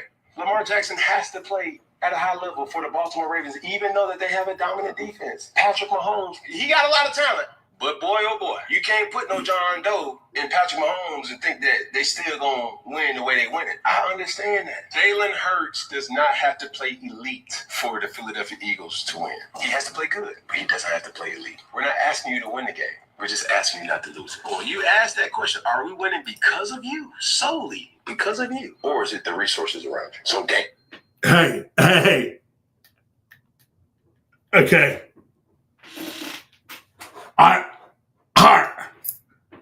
I don't know. Hey, I don't know. I mean, kind of the same shit I've been saying for like ever. Here's where Cam's wrong, though. Okay? Here's where Cam's wrong. You can't hold that against the kid. Okay? You can't. Okay? Sills wanting to be black is so cute. I'm Italian, douche. I don't want to be anybody else but Italian. Sills is wrong? Hey, wait a minute. Hey, bro. Arthur, that wasn't me. That was Cam Newton. Jalen Hurts is not elite. That's fine. I don't understand these fanboys, Sil. Dog, we got everything, including the best quarterback room. Sorry. Oh, that's right. The greatness of Tanner McKee. How you doing? I agree with Cam. That's why those other quarterbacks will never win. That's right, because they don't have a good football team around them. What did Cam ever win? Are you trying to suggest that Cam Newton's not a good football player? Are you suggesting that? I disagree with that. Cam's a heck of a football player. MVP, National Football League. Tanner's lights out, Sills. So what? They'll be screaming for Tanner by week 6. According to Pump. Pump, I love you, man. I hear you're in a different time zone. Sills will listen to Cam Newton takes over Tom Brady. I didn't say that. I'm listening to both. How you doing? What are you talking about? I listen to Brady all the time. Totally listen to Brady. I'd rather listen to Brady than Cam. That's Cam's takes. Former MVP of the league. I don't have a problem with that. All right? I'll be screaming for Tanner by week 1. Let's see here. Cam couldn't throw. Cam got his team to a Super Bowl, man. Hey, are you suggesting Cam Newton had the same talent that you guys had? Come on, man. You're falling back into your lines once again. Cam took a shitty Carolina team to a Super Bowl. They weren't shitty. That was a kiddie football team. That could be a little more to the truth right there. I don't think his takes are wrong if he sees the game that way. I can see how somebody could see it that way. Guy has everybody. Wait a minute. Cam sees Jalen the same way you see the opposite of Jalen Hurts. So you get on his shit for seeing opposite of what your take is. You don't like it. You don't like Cam's takes. Well, Cam sees it completely different than how you see it. He sees it that he does penalize him for having a great roster. I'm not penalizing him. Get this. Bro, I didn't fucking say this. Shut the fuck up. He was literally saying the opposite last month. He flipped. I didn't. Oh, he was. Maybe he's trying to get clicks. I don't know. Let's see here. So the Eagles, the only team with talent. Like that? Yes. No, Baltimore. Baltimore. That's not journalistic integrity. Wrong show. I'm not a journalist. Assholes are journalists. Well, I'm still an a-hole, but I'm not a journalist. The Panthers had the best collection of no-names in NFL history that year. That was a good team. They had a great record. I believe they were, like you said, I think they were 14-2. I think they had a really good football team. If I'm not mistaken, they were good. Baltimore had talent before Jalen Hurts. And I think that's why that Lamar is falling in people's eyes, is because they have had talent. I don't know what you're arguing, guy. Okay? Oh, well, thanks for being here every day. Appreciate it. Thanks, honey. Sweetie, thank you. We appreciate you being here every day. You are a joke, agreed? You're here every day, agreed? You're here for a joke every day, agreed? Denny, great to see you back in the room again. Who cares? Jalen doesn't have to play elite football. Just play good football. He finds a way to win. There's nothing wrong. No, absolutely not. Absolutely not. Went to a second Super Bowl and didn't. Hey, absolutely, Denny. Absolutely. Completely agree. Jalen Hurts is probably so angry that he plays on a stacked team and wins Super Bowls. I don't hold it against him. I'm not sure what you're talking about. Okay? Teams are, get this, watch this. Watch this take. Teams are supposed to surround teams with talent. Okay?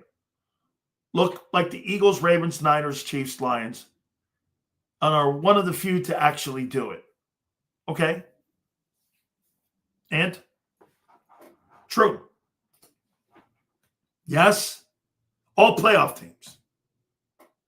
Absolutely. No getting around it.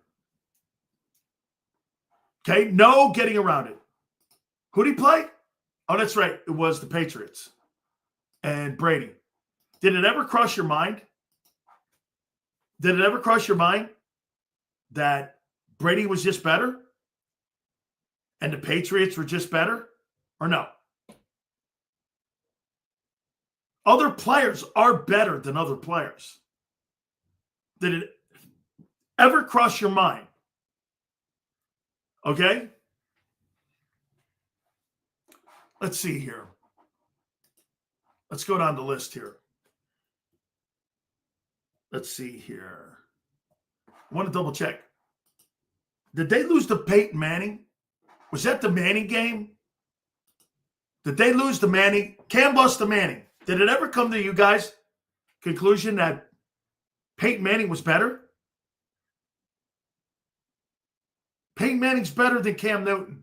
Okay. Your point? Well, he outplayed him. Okay. And? What's your point?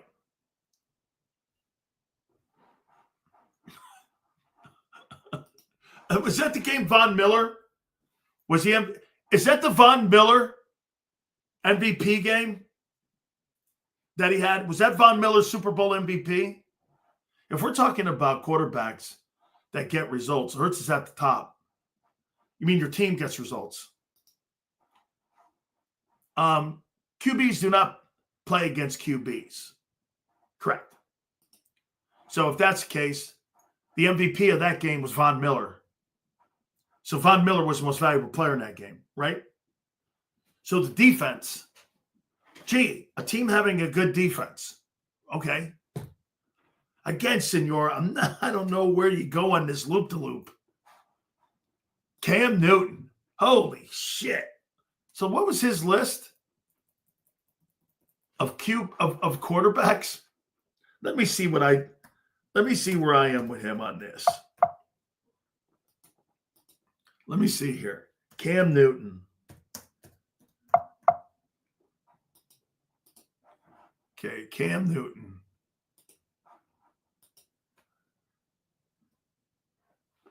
Why can't I get that? Okay.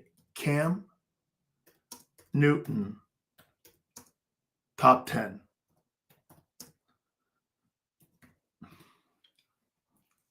Okay. Cam Newton, top 10.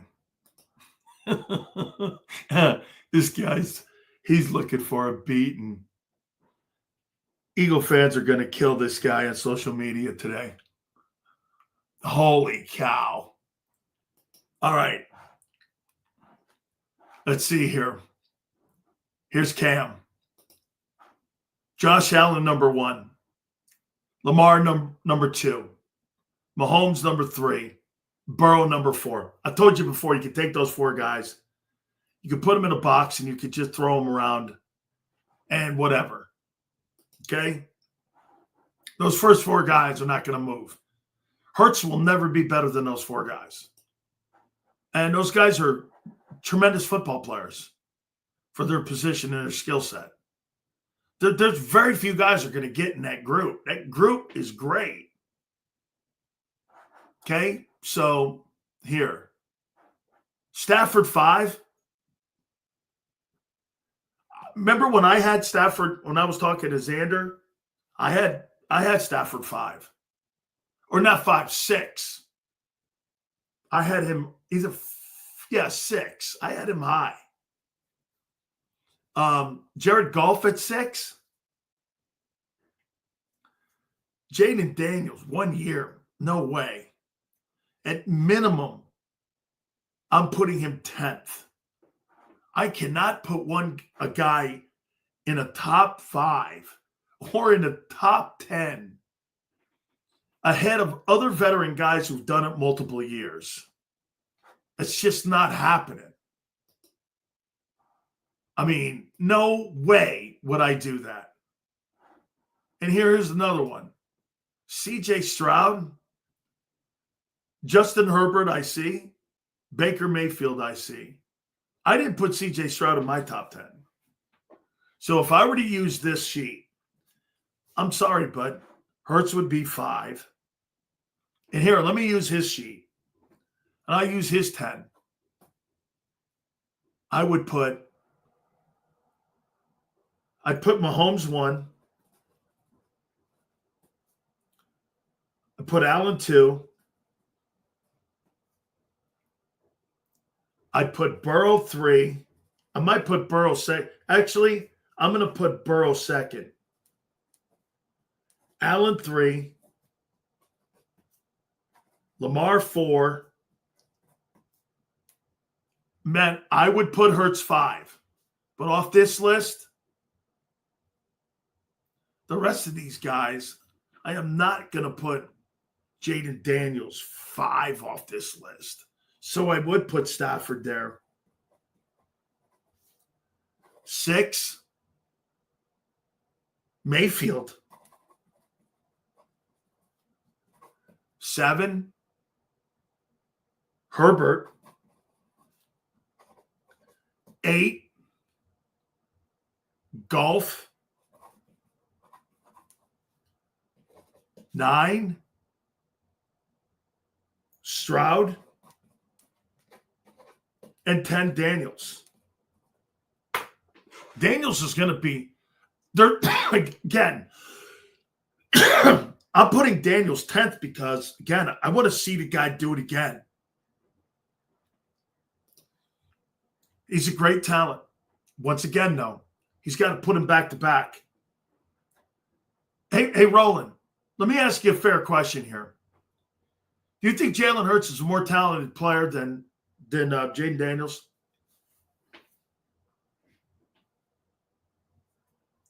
Do you? I just want to get a sense of what you're saying. If you're listening to me asking you the question, you think that Hurts is more talented as a player than you do. So you think that Jalen Hurts is a more talented player than Jaden Daniels? Let's see the people. Not a bad take. That's not a bad take. That is not. About time some of you guys are getting it right. I think talent's overrated at times. Playing the position is different than talent. Talent doesn't really have anything to do with playing the position. How many shitty quarterbacks have you seen be pretty good and not make mistakes and be good to win games? Right? Cam Newton's killing it today. Holy cow. That list, Cam did that list just to get response. That thing's going to blow up today. And for the wrong reasons. I think it's got a lot more to do with jealousy. All right. I'll tell you what, man. By the way, does my friend Philly Godfather realize this is the last Friday before the storm starts next Tuesday? I think today the Packers went to camp today. Who else went to camp? I think the Lions veterans went to camp today because they're getting ready for that Hall of Fame game at the end of the month. So next Tuesday, the Eagles are going to be, and we're gonna go around the league with my friend and get his thoughts on some teams that I think have a shot to potentially win the Super Bowl. But here we go here. See it right here? Look at this thing. Look at this bad puppy. Let me tell you, man.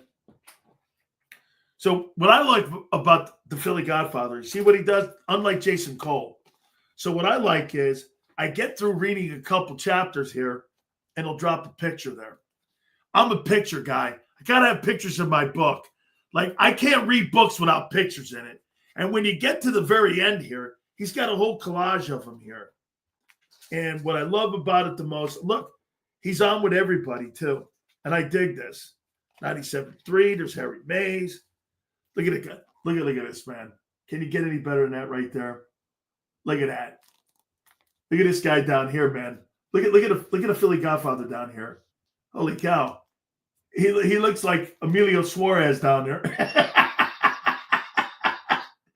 Without further ado, the man who's killing it and his book is absolutely smoking. Right here. Make sure you get it here. He wants you to get booked.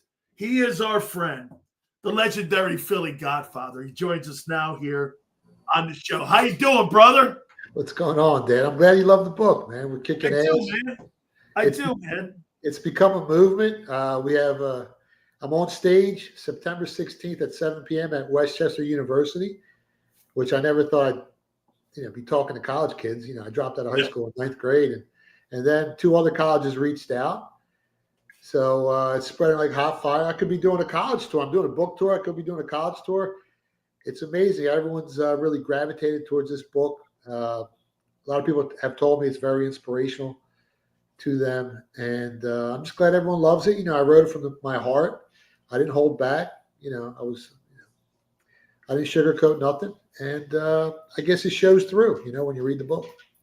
Absolutely. Judgment Day, it's a great chapter of Judgment Day. I love that, how you go through your trials and tribulations. Is there anything that you felt that you missed by not putting in the book? I could have wrote another 1,000 pages, to be honest. There's a hockey player that was, I'm not going to mention his name. He doesn't play in the NHL anymore, but had an issue with him. He thought he was a bookmaker. I beat him for $37,000. Then he didn't want to pay me. So there's a whole big story around that. We'll probably use that one if we get the Netflix series that we have another meeting next week about. They already agreed to the pilot, so hopefully they like the pilot, and we get 3 to 5 seasons out of it. There's so many stories. There's so many things, and I had written about another like 7, 8 chapters. But when you write a book, it's got to flow. You got to morph it all together, and they just weren't morphing. So I left them out. But there's so much more content I could have talked about, but I left enough where it leaves you wanting more, I think. How about this? Maybe a sequel book. Maybe a sequel on some of the things that you forgot here, because my question to you in a profession like this, how close does it come to, when people have to pay $35,000, $50,000 or sometimes $100,000? I mean, hey man, sometimes people get them alligator arms and they don't want to go in there. How many of those situations did you or do you still have to go through when you're doing the kind of profession that you do? Because, hey, this ain't for the faint of heart. You know, I tell people my show's not for the faint of heart. I got to imagine your profession's not for the faint of heart. No, the good thing is I've been doing it for almost 40 years. So, you know, you root out all the cancers in the business, you know, all the bad bookmakers, all the pretenders, all the shoemakers. And now I've been stuck with like 40 good guys I've had for years. So I bet a lot of, you know, I still bet on the street, off screen. I do a little bit on screen, but they've made it so difficult to get down. They limit you. So you really got to finesse when you're betting with the DraftKings or the FanDuels, or else they'll shut you down or they'll limit you to like $1.50 a game. And you need those guys every once in a while when you want to unload, when you want to bet some futures, when you think you got an edge. So you really got to know how to, you know, play the market these days. You really need a lot of off-screen outs. There's a new tax bill that they're trying to pass where it's going to hurt a lot of guys that bet on screen. Thankfully for me, I got a great accountant, had him forever, and I bet off screen. So yeah, it's you know, it used to get real sticky. People they don't want to pay, man. You know, everyone's got a number, Dan. You know, they talk a lot of shit, but you know, if you beat someone for $300,000-400,000, all of a sudden you can't find them. You know, and they talk that big Willie stuff. Some guys, if you beat them for 20, some guys, if you beat them for 10, you know, not everyone's cut out for this business. And I've been around for so long because my money's gold. Because when I lose, I pay, and when I win, I want to get paid. Hey, man, all my grandfather reminded me: never give your money to an Italian. Always give it to a Jewish fella. If you got an accountant that's a Jewish fella, don't ever give your money to an Italian guy because it'll come back with sticky stuff on it. You never know where that money's been. So he's like, yeah, always a Jewish guy, never an Italian guy. All right, let me get to some of this. I want to go around the horn with you here a little bit. Where are the Eagles sitting at right now for potentially winning the Super Bowl? Still the odds-on favorites. It's them. It's Buffalo. It's the Ravens, the Chiefs, the usual suspects. They're still the odds-on favorites to win the NFC Conference. It's hard. They're going to have a target on their back, first-place schedule. They lost a lot of defensive players. Reminds me of that year they went to the Super Bowl against Kansas City, and they lost a bunch of guys on the defensive side. It's hard to replace guys like C.J. Gardner-Johnson, Brandon Graham, Slay's gone, Josh Sweat, another linebacker, another defensive. Like it's just hard. This is going to be a younger defensive team. Now you got a great defensive mind with Fangio, and you still got the nucleus of this team that's very strong. But they won the Super Bowl last year. Are they still as hungry as they were last year? And everything kind of fell their way. You know, Detroit Lions last year were actually the better team on paper. They suffered so many injuries. They had a better regular season. Yeah, they had 11 guys on, you know, that were going. They had a bunch of starters that were going to, you know, come playoff time. Yep. You know, so the ball bounced the Eagles' way. Still a great team. Jalen Hurts proved all the naysayers wrong. You know, he may not be an elite quarterback, but he's an elite fucking football player, and he gets the job done, and that's what you need. You need someone with big cojones that can go in there, crunch time, and win. And lots of guys fold that might be, you know, considered more elite than him, but Jalen Hurts got the job done, man. You think he's a top 10 quarterback? Yeah, he's a top. He gives you more ways to win, and that, you know, that's so big. Those fourth downs when he, you know, that tush push, and the guy squats what 600-700 pounds. There's a reason why other quarterbacks can't do what he does, and that alone, extending those drives on fourth down, is so key. And you know, I mean, he came up so big in both Super Bowls. He outplayed Mahomes, you know, and Mahomes is, you know, he's Mahomes. He's one of the best out there, but I mean, you can't argue with success. And Jalen Hurts has had a lot of success in a short amount of time. And this Eagles team is definitely to be reckoned with. You think Kansas City takes a step back? It's hard, man. You got Reed, you got Spags, you got Mahomes. I didn't think they were that great last year, and they still won, 15 games? Yeah. Yeah, they found ways to win.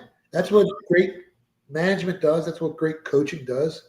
That's what great quarterbacks do. So every time I'm like, this Chiefs ain't that good. They're beatable, and they end up in the Super Bowl again. So, yeah, it's hard. Who do you think has a better shot to get to the Super Bowl this year, Kansas City or Philly? Man, I think the Birds do, to be honest. Wow. The AFC stacked. Chargers, they're going to be a lot better. I mean, by the way, am I wrong to say the Chargers are my breakout team? My son bet him to win the whole thing. He loves him. So, and my son's really sharp. Some people think he's sharper than me. You know, Yeah. he's been my kid is. so. Both my kids, their futures, man, over the last 5 years, they've been lights out, and they learned a lot from me. And they do their own thing, but now I actually respect their opinion a ton, and I listen to them. And he loves the Chargers. Broncos are going to be better. That AFC West, they're going to beat each other up in that division. By the way, I got the Chargers for the first time in I think it's 8 years. I think them winning the West. They got a great shot. And they're always like the sexy pick throughout the years, and they always fall short. It's them and the Padres, right? Every year, they're going to be great. They're going to, and something happens. But if Justin Herbert can stay healthy, they got a top 5 defense. They play old school football. They got a great coach. I mean, he took Colin Kaepernick to the Super Bowl. Justin Herbert is 100 times better than him. So Chargers are dangerous. I mean, Joe Burrow's back. They secured some, pieces on that offensive line to protect him. You saw how many close games they lost last year. They were the most unlucky team in the NFL last season, that Bengals team. The Ravens with Lamar, if he can ever stop choking in the playoffs, because during the regular season, there's nobody in the world better than Lamar Jackson. But come playoff time, he keeps turning the ball over. And we've talked about it in the past on your show. If you turn the ball over in playoffs, you don't win. If you have a -1 turnover differential, you're going to lose the game 68% of the time, -2, 82% of the time. And last year against the Bills, he had a fumble and an interception. Leaves you with an 18% chance to win the game. No matter how good you play in the fourth quarter, and no matter what the stats are, it doesn't matter. You can't turn the ball over. So, but the Ravens are going to be there. The AFC is a lot tougher than the NFC, I think. I'm kind of like back and forth on the Cowboys here. I think the Cowboys are a 7-win team. Now, some think they're a 10 or 11-win team because, as you said, I mean, the NFC is really not as packed as the AFC is when it comes to really good quarterback play. But what do you make of the Cowboys? How do you see the Cowboys? I mean, the year I had them to win the division, to go over 11.5 wins, to go over 9.5 wins. The year I had Dak to have a big season. I mean, they had, a third or fourth place schedule. So, again, this year they got an easier schedule. The road's a little easier than the Eagles. There's no target on their backs. Dak's still a pretty good quarterback. He likes to beat up on bad teams. So they're going to probably got a bunch of bad teams on their schedule this season.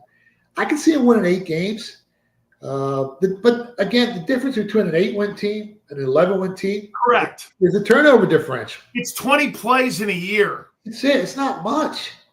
So, can they win 10 games? Maybe. They're more of an 8-win team. The ball's going to have to bounce their way. It's still the Eagles and the Commanders in that division. I got the Commanders winning the East. Am I off base? Nah. I mean, the Eagles, what? They got a tough Look at the first 4 games. First 4 games, they got Cowboys divisional game. Then they got the Chiefs on a Monday night. Then they turn around and they play the Rams. Then they play the Bucs down in Tampa. Yeah, and the Bucs are a little banged up on their offensive line. Then they got Denver, too, so don't go to sleep on that Denver team, too. Yeah, the good thing is I think they played Kansas City and Tampa Bay at home. Is that right? Yes. No, Yes. Tampa Bay's down in Tampa. Tampa's down in Tampa. Okay. And Arrowhead is at Arrowhead, too. Oh, really? Yeah. Oh, yeah, they're the 2 road games. I'm sorry. You're right about That's that. right. Yep. So, they got the Rams at home. Got the Rams at home. Yeah, so KC and Tampa is on the road. That's going to be tough. Both those games are going to be tough. The second half gets a little brutal at the end. I think they play the Packers, the Chargers. You got Commanders 2 of the last 3 weeks, too. And then they play the Bills, right? I think week 6. They get the Bills down there in week 15 or something like that. Yeah, and then they got to play the Cowboys at home, right? Yeah. At the house. Yeah, so, I mean, their season win total is 11.5. I don't know if they go over that. I can see them winning 10, 11 games. Going over that's going to be difficult. I can see some losses on this schedule. But again, they're the odds-on favorite. The nucleus is still strong, but they do have a first-place schedule, man. And they got to stay healthy. That's the other thing. Can they stay healthy again this season? Tell me about the Bills. Now, to me, the Bills, they're going to play the Philadelphia Eagles at home in Philly late in the year, too. Not that matters because Philly is built for weather as well, but I mean, they got the really shitty AFC East. And as you know, I mean, that's an advantage. I always said this about Tom Brady. Tom Brady played in that New England when the East was just terrible. There wasn't really anybody in that division that ever gave him any kind of run for his money outside the year he got hurt when the Dolphins won. I mean, they really never had any competition. So this is kind of favoring Josh Allen here a little bit. They could theoretically, right, have that division, the AFC East. They could have that thing wrapped up almost like right after Thanksgiving. I mean, that's how that rolls, right? Yeah, they don't travel much either. Look at their schedule. Yeah, they don't travel much at all this year. Yeah, the East Coast the whole time, I think. I think they might have one game somewhere in New Orleans or something. But, yeah, I bet them over 11.5 wins. They're going to be favored in every game this season unless they get hit with some injuries, during the season. But they're going to be favored in every single game against everyone they play this year. Ravens, Chiefs, Eagles, Bengals, I know they're on their schedule. Tough games. But I think they play all 4 at home. And week 12, I think they play Houston, at Houston. That could be somewhere where they trip up at. But, I mean, I see them winning 14 games, maybe 15 this year. I already to win the AFC East, minus 240. I thought that was stealing. Win home field? Yeah. Yeah, and I bet them to win the Super Bowl. Plus, I got them to 7-1 already. It's going to be hard to beat this team. You got them beating the Eagles in the Super Bowl? Rams are pretty good. Eagles can get there. I don't think they do. It's hard to, repeat going back. Rams, and I hate to say it, but watch out for the Chicago Bears, man. Me too. I got them as another one of my teams that I think they're going to win the North. Well, Detroit lost both coordinators. They're still stacked, They lost 2 linemen too. They lost the center and the guard in there too. But they're getting Aiden Hutchinson back on the other side of the ball. They got great safety play. But I think it's going to come down. Does Jared Goff and the new coordinator, do they have the same type of success they had last year with Ben Johnson? Yeah, it's not going to be easy. It's not going to be easy. And the Bears, you look at their games last year, they were a little unlucky. I think their quarterback matures a little bit. They got some good coaching on that team. They picked up some guys that definitely is going to make that team excel this year. And it's another team that my son took at 44-1 to actually win the Super Bowl. He's got the Chargers and the Bears. If you want to follow him, he's at the 8 ball, and he's been killing it. But yeah, that's a very dangerous team. The Packers are still really good, but the Bears might shock some people this season. So the Steelers, they get Mr. Hiawatha, Aaron Rodgers, quarterback, and I know that we'll know that he's feeling pretty good about himself when he. So what is it like? He goes into like a dark cave and smokes weed. My question would be, how do you know where the weed is if the cave is dark? I mean, how do you know where you find it? I mean, you don't even know where the munchies are. I mean, if you have to go get crackers or you have to go get the Fritos, you don't even know where the hell it is. And you're in a dark cave and you're smoking pot in a dark cave. I don't know about you, but that doesn't sound like a fun time. Because if I'm smoking pot in a cave, I'm going to be scared out of my bejesus. Where's the Fritos? Well, if it was just super silver haze or some sour lemon diesel, but I think he's smoking some mushrooms too. So that's the part that scares me. But I mean, hey, you're not only a connoisseur of wine. It sounds like also you're a connoisseur of like humble gold and like Caribbean ganji. They got so many strains these days. They got Skittles, Jerry Garcia. They got all kinds of stuff, man. But listen, I mean, they got a great coach in Tomlin, right? They had a top 10 defense last season. If he can stay healthy and he's 75% of what Aaron Rodgers used to be, they're going to give people headaches. Yeah. Yeah, that's the bottom line, So that football team might make it to the AFC Championship if everything goes great. You know what I mean? I mean, they just inked down T.J. Watt to that crazy deal, $41 million. I can't wait to see what Jalen Carter gets too. By the way, so I forgot. I told Xander yesterday that Chris Jones was the highest paid player. I forgot that Max Crosby had a $35 million deal, and then on top of that. What's his name? Myles Garrett got a $40 million deal. This kid, Michael Parsons, is going to get a $42 million deal. Don't tell me you don't think Jalen Carter's not going to get $37 to $39 million because he is. That's 40. He's a $40 million man. That's crazy money. Yeah, it's wild, ain't it? Hey, by the way, how about Jerry Jones waiting a little too long once again?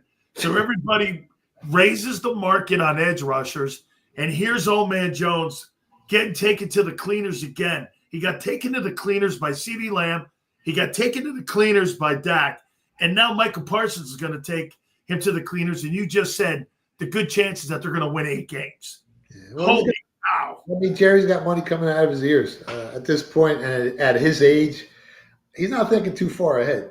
No, I get it. He's not only on the back 9, he's at the 19th hole right now, if you know what I'm saying here. He's living on borrowed time, man. God bless him, though. God bless him. He's still having fun. Listen, it's his team. I know they haven't won a Super Bowl since the Buick Rieta was the car of the year. But, he does it his way. So it is what it is. Did you hear what he said? Someone asked him about trading Michael Parsons. He goes like this. Godfather, he goes, I'd rather take a paternity test than trade Michael Parsons. I'd rather take a paternity. Hey, you got a lot of money when you're dropping that on somebody, man. Big paper, boy. It's big. He weighs that stuff by the pallet. Each bill's a grand. Yeah, so right. Yeah, they don't count that way. All right, college football. My 4 teams. Texas. I've got Georgia. I've got Ohio State. And dare I say, the worst coach in the whole group, James Franklin's Penn State Nittany Lions. Am I wrong with those 4? How about this? Those 4 teams versus the field. Who are you taking? Texas is going to be hard to beat. They're the second odds-on favorite to win the college football championship. Ohio State's slightly ahead of them.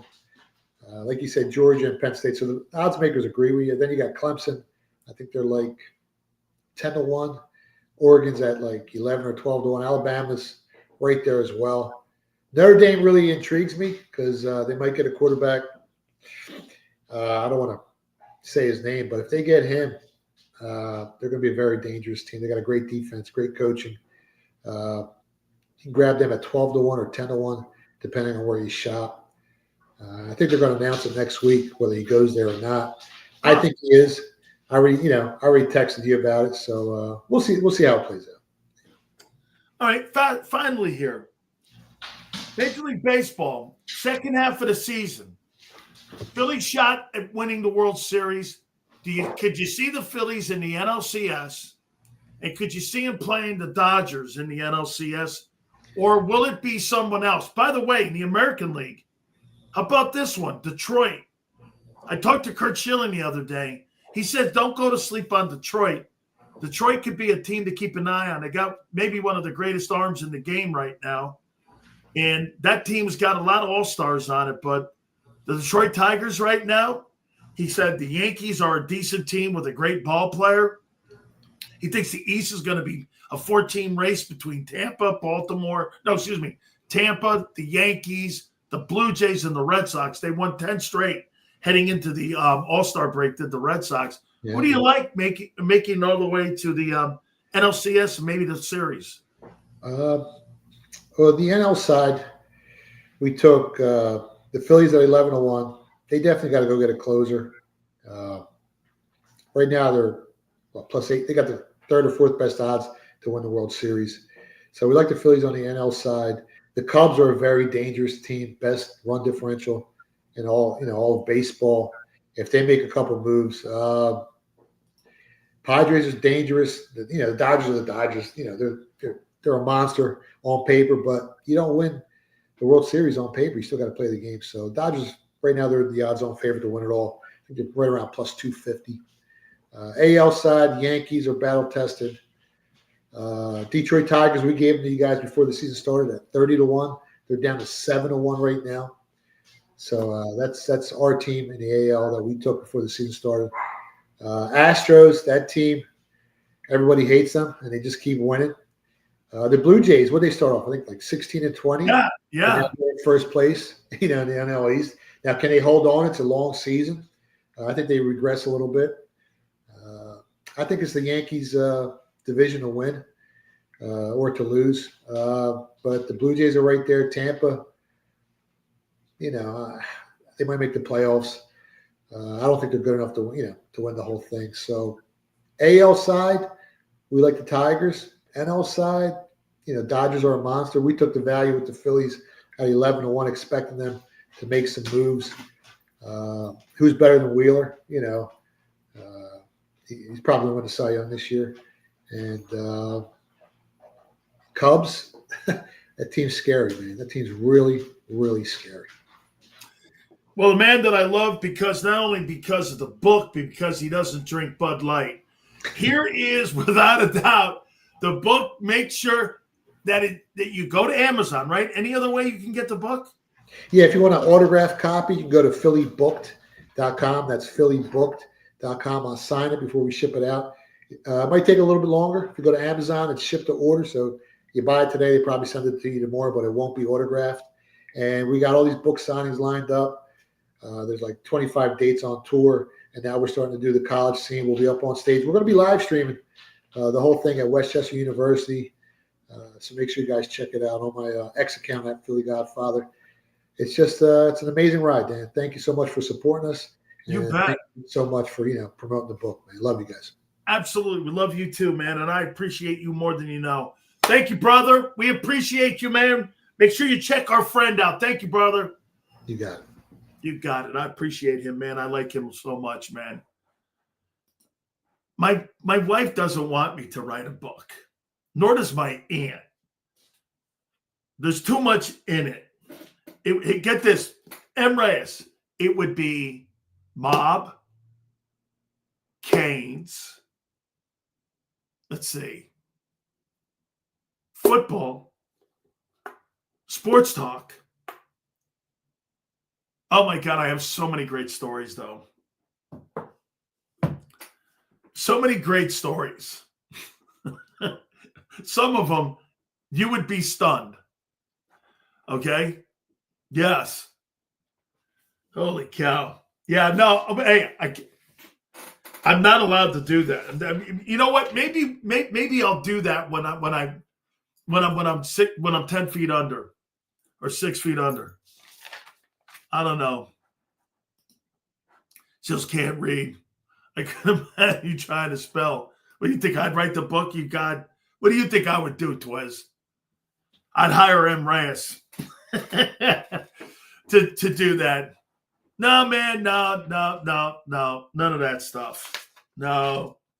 I'll tell you why. I don't like being touched like that. No, that wasn't my deal, man. I had many chances, but no, that wasn't my deal. Too many hands. I can only take one set of hands. Yeah, that's not going to work. Yeah, no, that's not going to happen. Yeah. Hey, Seg, no orgies, man. Now, I've been around where there's been some things go on that I've seen things, that I know a friend of a friend who saw some things. But, Seals, do you know Marcus Bagwell? He ended up losing his legs in the past few days. I don't know. Who is he? Okay?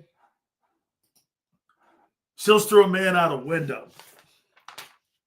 A man? Not a man. Well, he was my age. Yes. So in case some of you didn't know. So when I was in college, the reason I got thrown out of Maryland, I was at a party. And since M. Reyes brought it up, I was at a party. And this is when Big Sills was a different human being.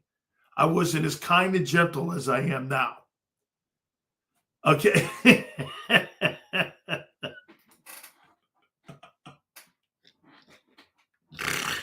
Oh, my God. Hey, hold on for a minute. My aunt and my grandmother were in tears when they threw me out. They were in Bobby Ross's office. And the guy started getting snappy with me. I was talking to a friendly lady and a nice lady. Okay. he was, she was a very nice young lady. And I was talking to her, and the guy comes up to me, taps me on the shoulder, and he goes, "Hey, it's my girlfriend." And I go, "Not tonight." And I wasn't a very kind man like I am now. Okay? I was a very aggressive kind of guy back then. Now I'm a pacifist. So the guy put his hands on me, and his buddy started to. And I beat the shit out of 5 guys and threw this guy out of a window into a snowbank. And Bobby Ross goes like this: "How do you know you didn't kill the guy?" I said, "Well, I wasn't really paying attention. That wasn't the answer he wanted." So that is the infamous story about me throwing a guy out of a window. Okay. My brother, man, I'm so thankful. Hey, Seals needs visit while I'm live streaming or I'm boycotting the National Football Show watching Tommy. Okay. Hey, Maniac, I will check you out, man. I keep telling you I will. All right, hey, let me take a quick time out here. I got to pay some bills. Xander's going to kick my ass here with this Morgan & Morgan. Our great friends who are proud sponsors of the program. Guys, they don't get paid unless you win. Thousands of attorneys from coast to coast. They are there for you to make sure that you and your family never get taken advantage of by anybody, any business, any insurance company, because their team of attorneys make sure that they do what's best for you and your family. Again, they don't get paid unless you do. Go to forthepeople.com/big sales or pound law 529. That's forthepeople.com/big sales or pound law 529. And do me a favor, you tell them Big Sil sent you. This is Eric. When he got injured in a car accident, he called Morgan & Morgan. He not only gets a lawyer, he gets trial lawyers like Sam and Jessica who are in it to win it. He gets his own investigators with briefcases, leather ones. And if you ever have questions, our customer service folks keep things rolling. Injured? We're your army. Morgan & Morgan, America's largest injury law firm. Your financial future is on the line. Are you ready for what's next? At Leone & Company Wealth Management, we help young professionals, business owners, and pre-retirees navigate the complexities of building and protecting wealth.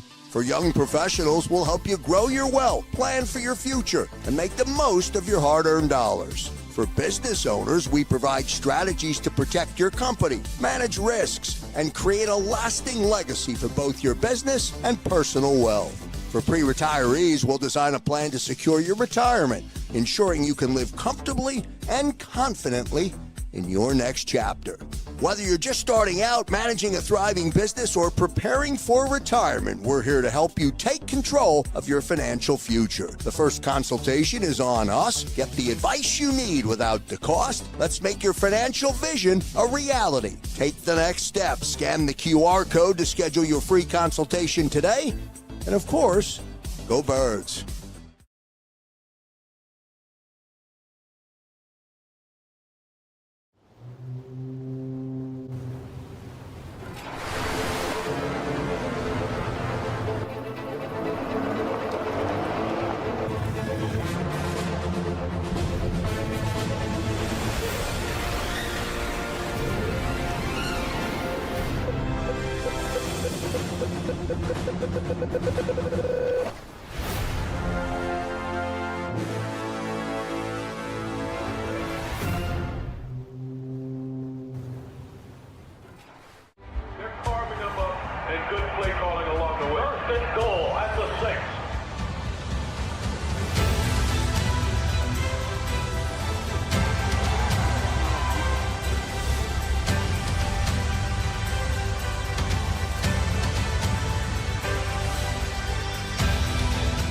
Field of life, First Trust Bank is there for you. Champions on 3. 1, 2, 3. Because Philadelphia dreams deserve a Philadelphia bank. In our hometown, we all look out for each other. We step up to keep our communities going strong. And at Independence Blue Cross, we're here to keep you going strong as the #1 health insurer in the region. No IBX is always looking out for you. EAGLES. Eagles.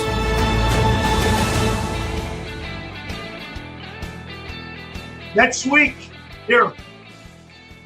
It all starts next week. I cannot wait. Make sure you guys have a spectacular weekend. We will see you Monday going 2 to 6. Have a spectacular weekend, and we'll see you on the flip side.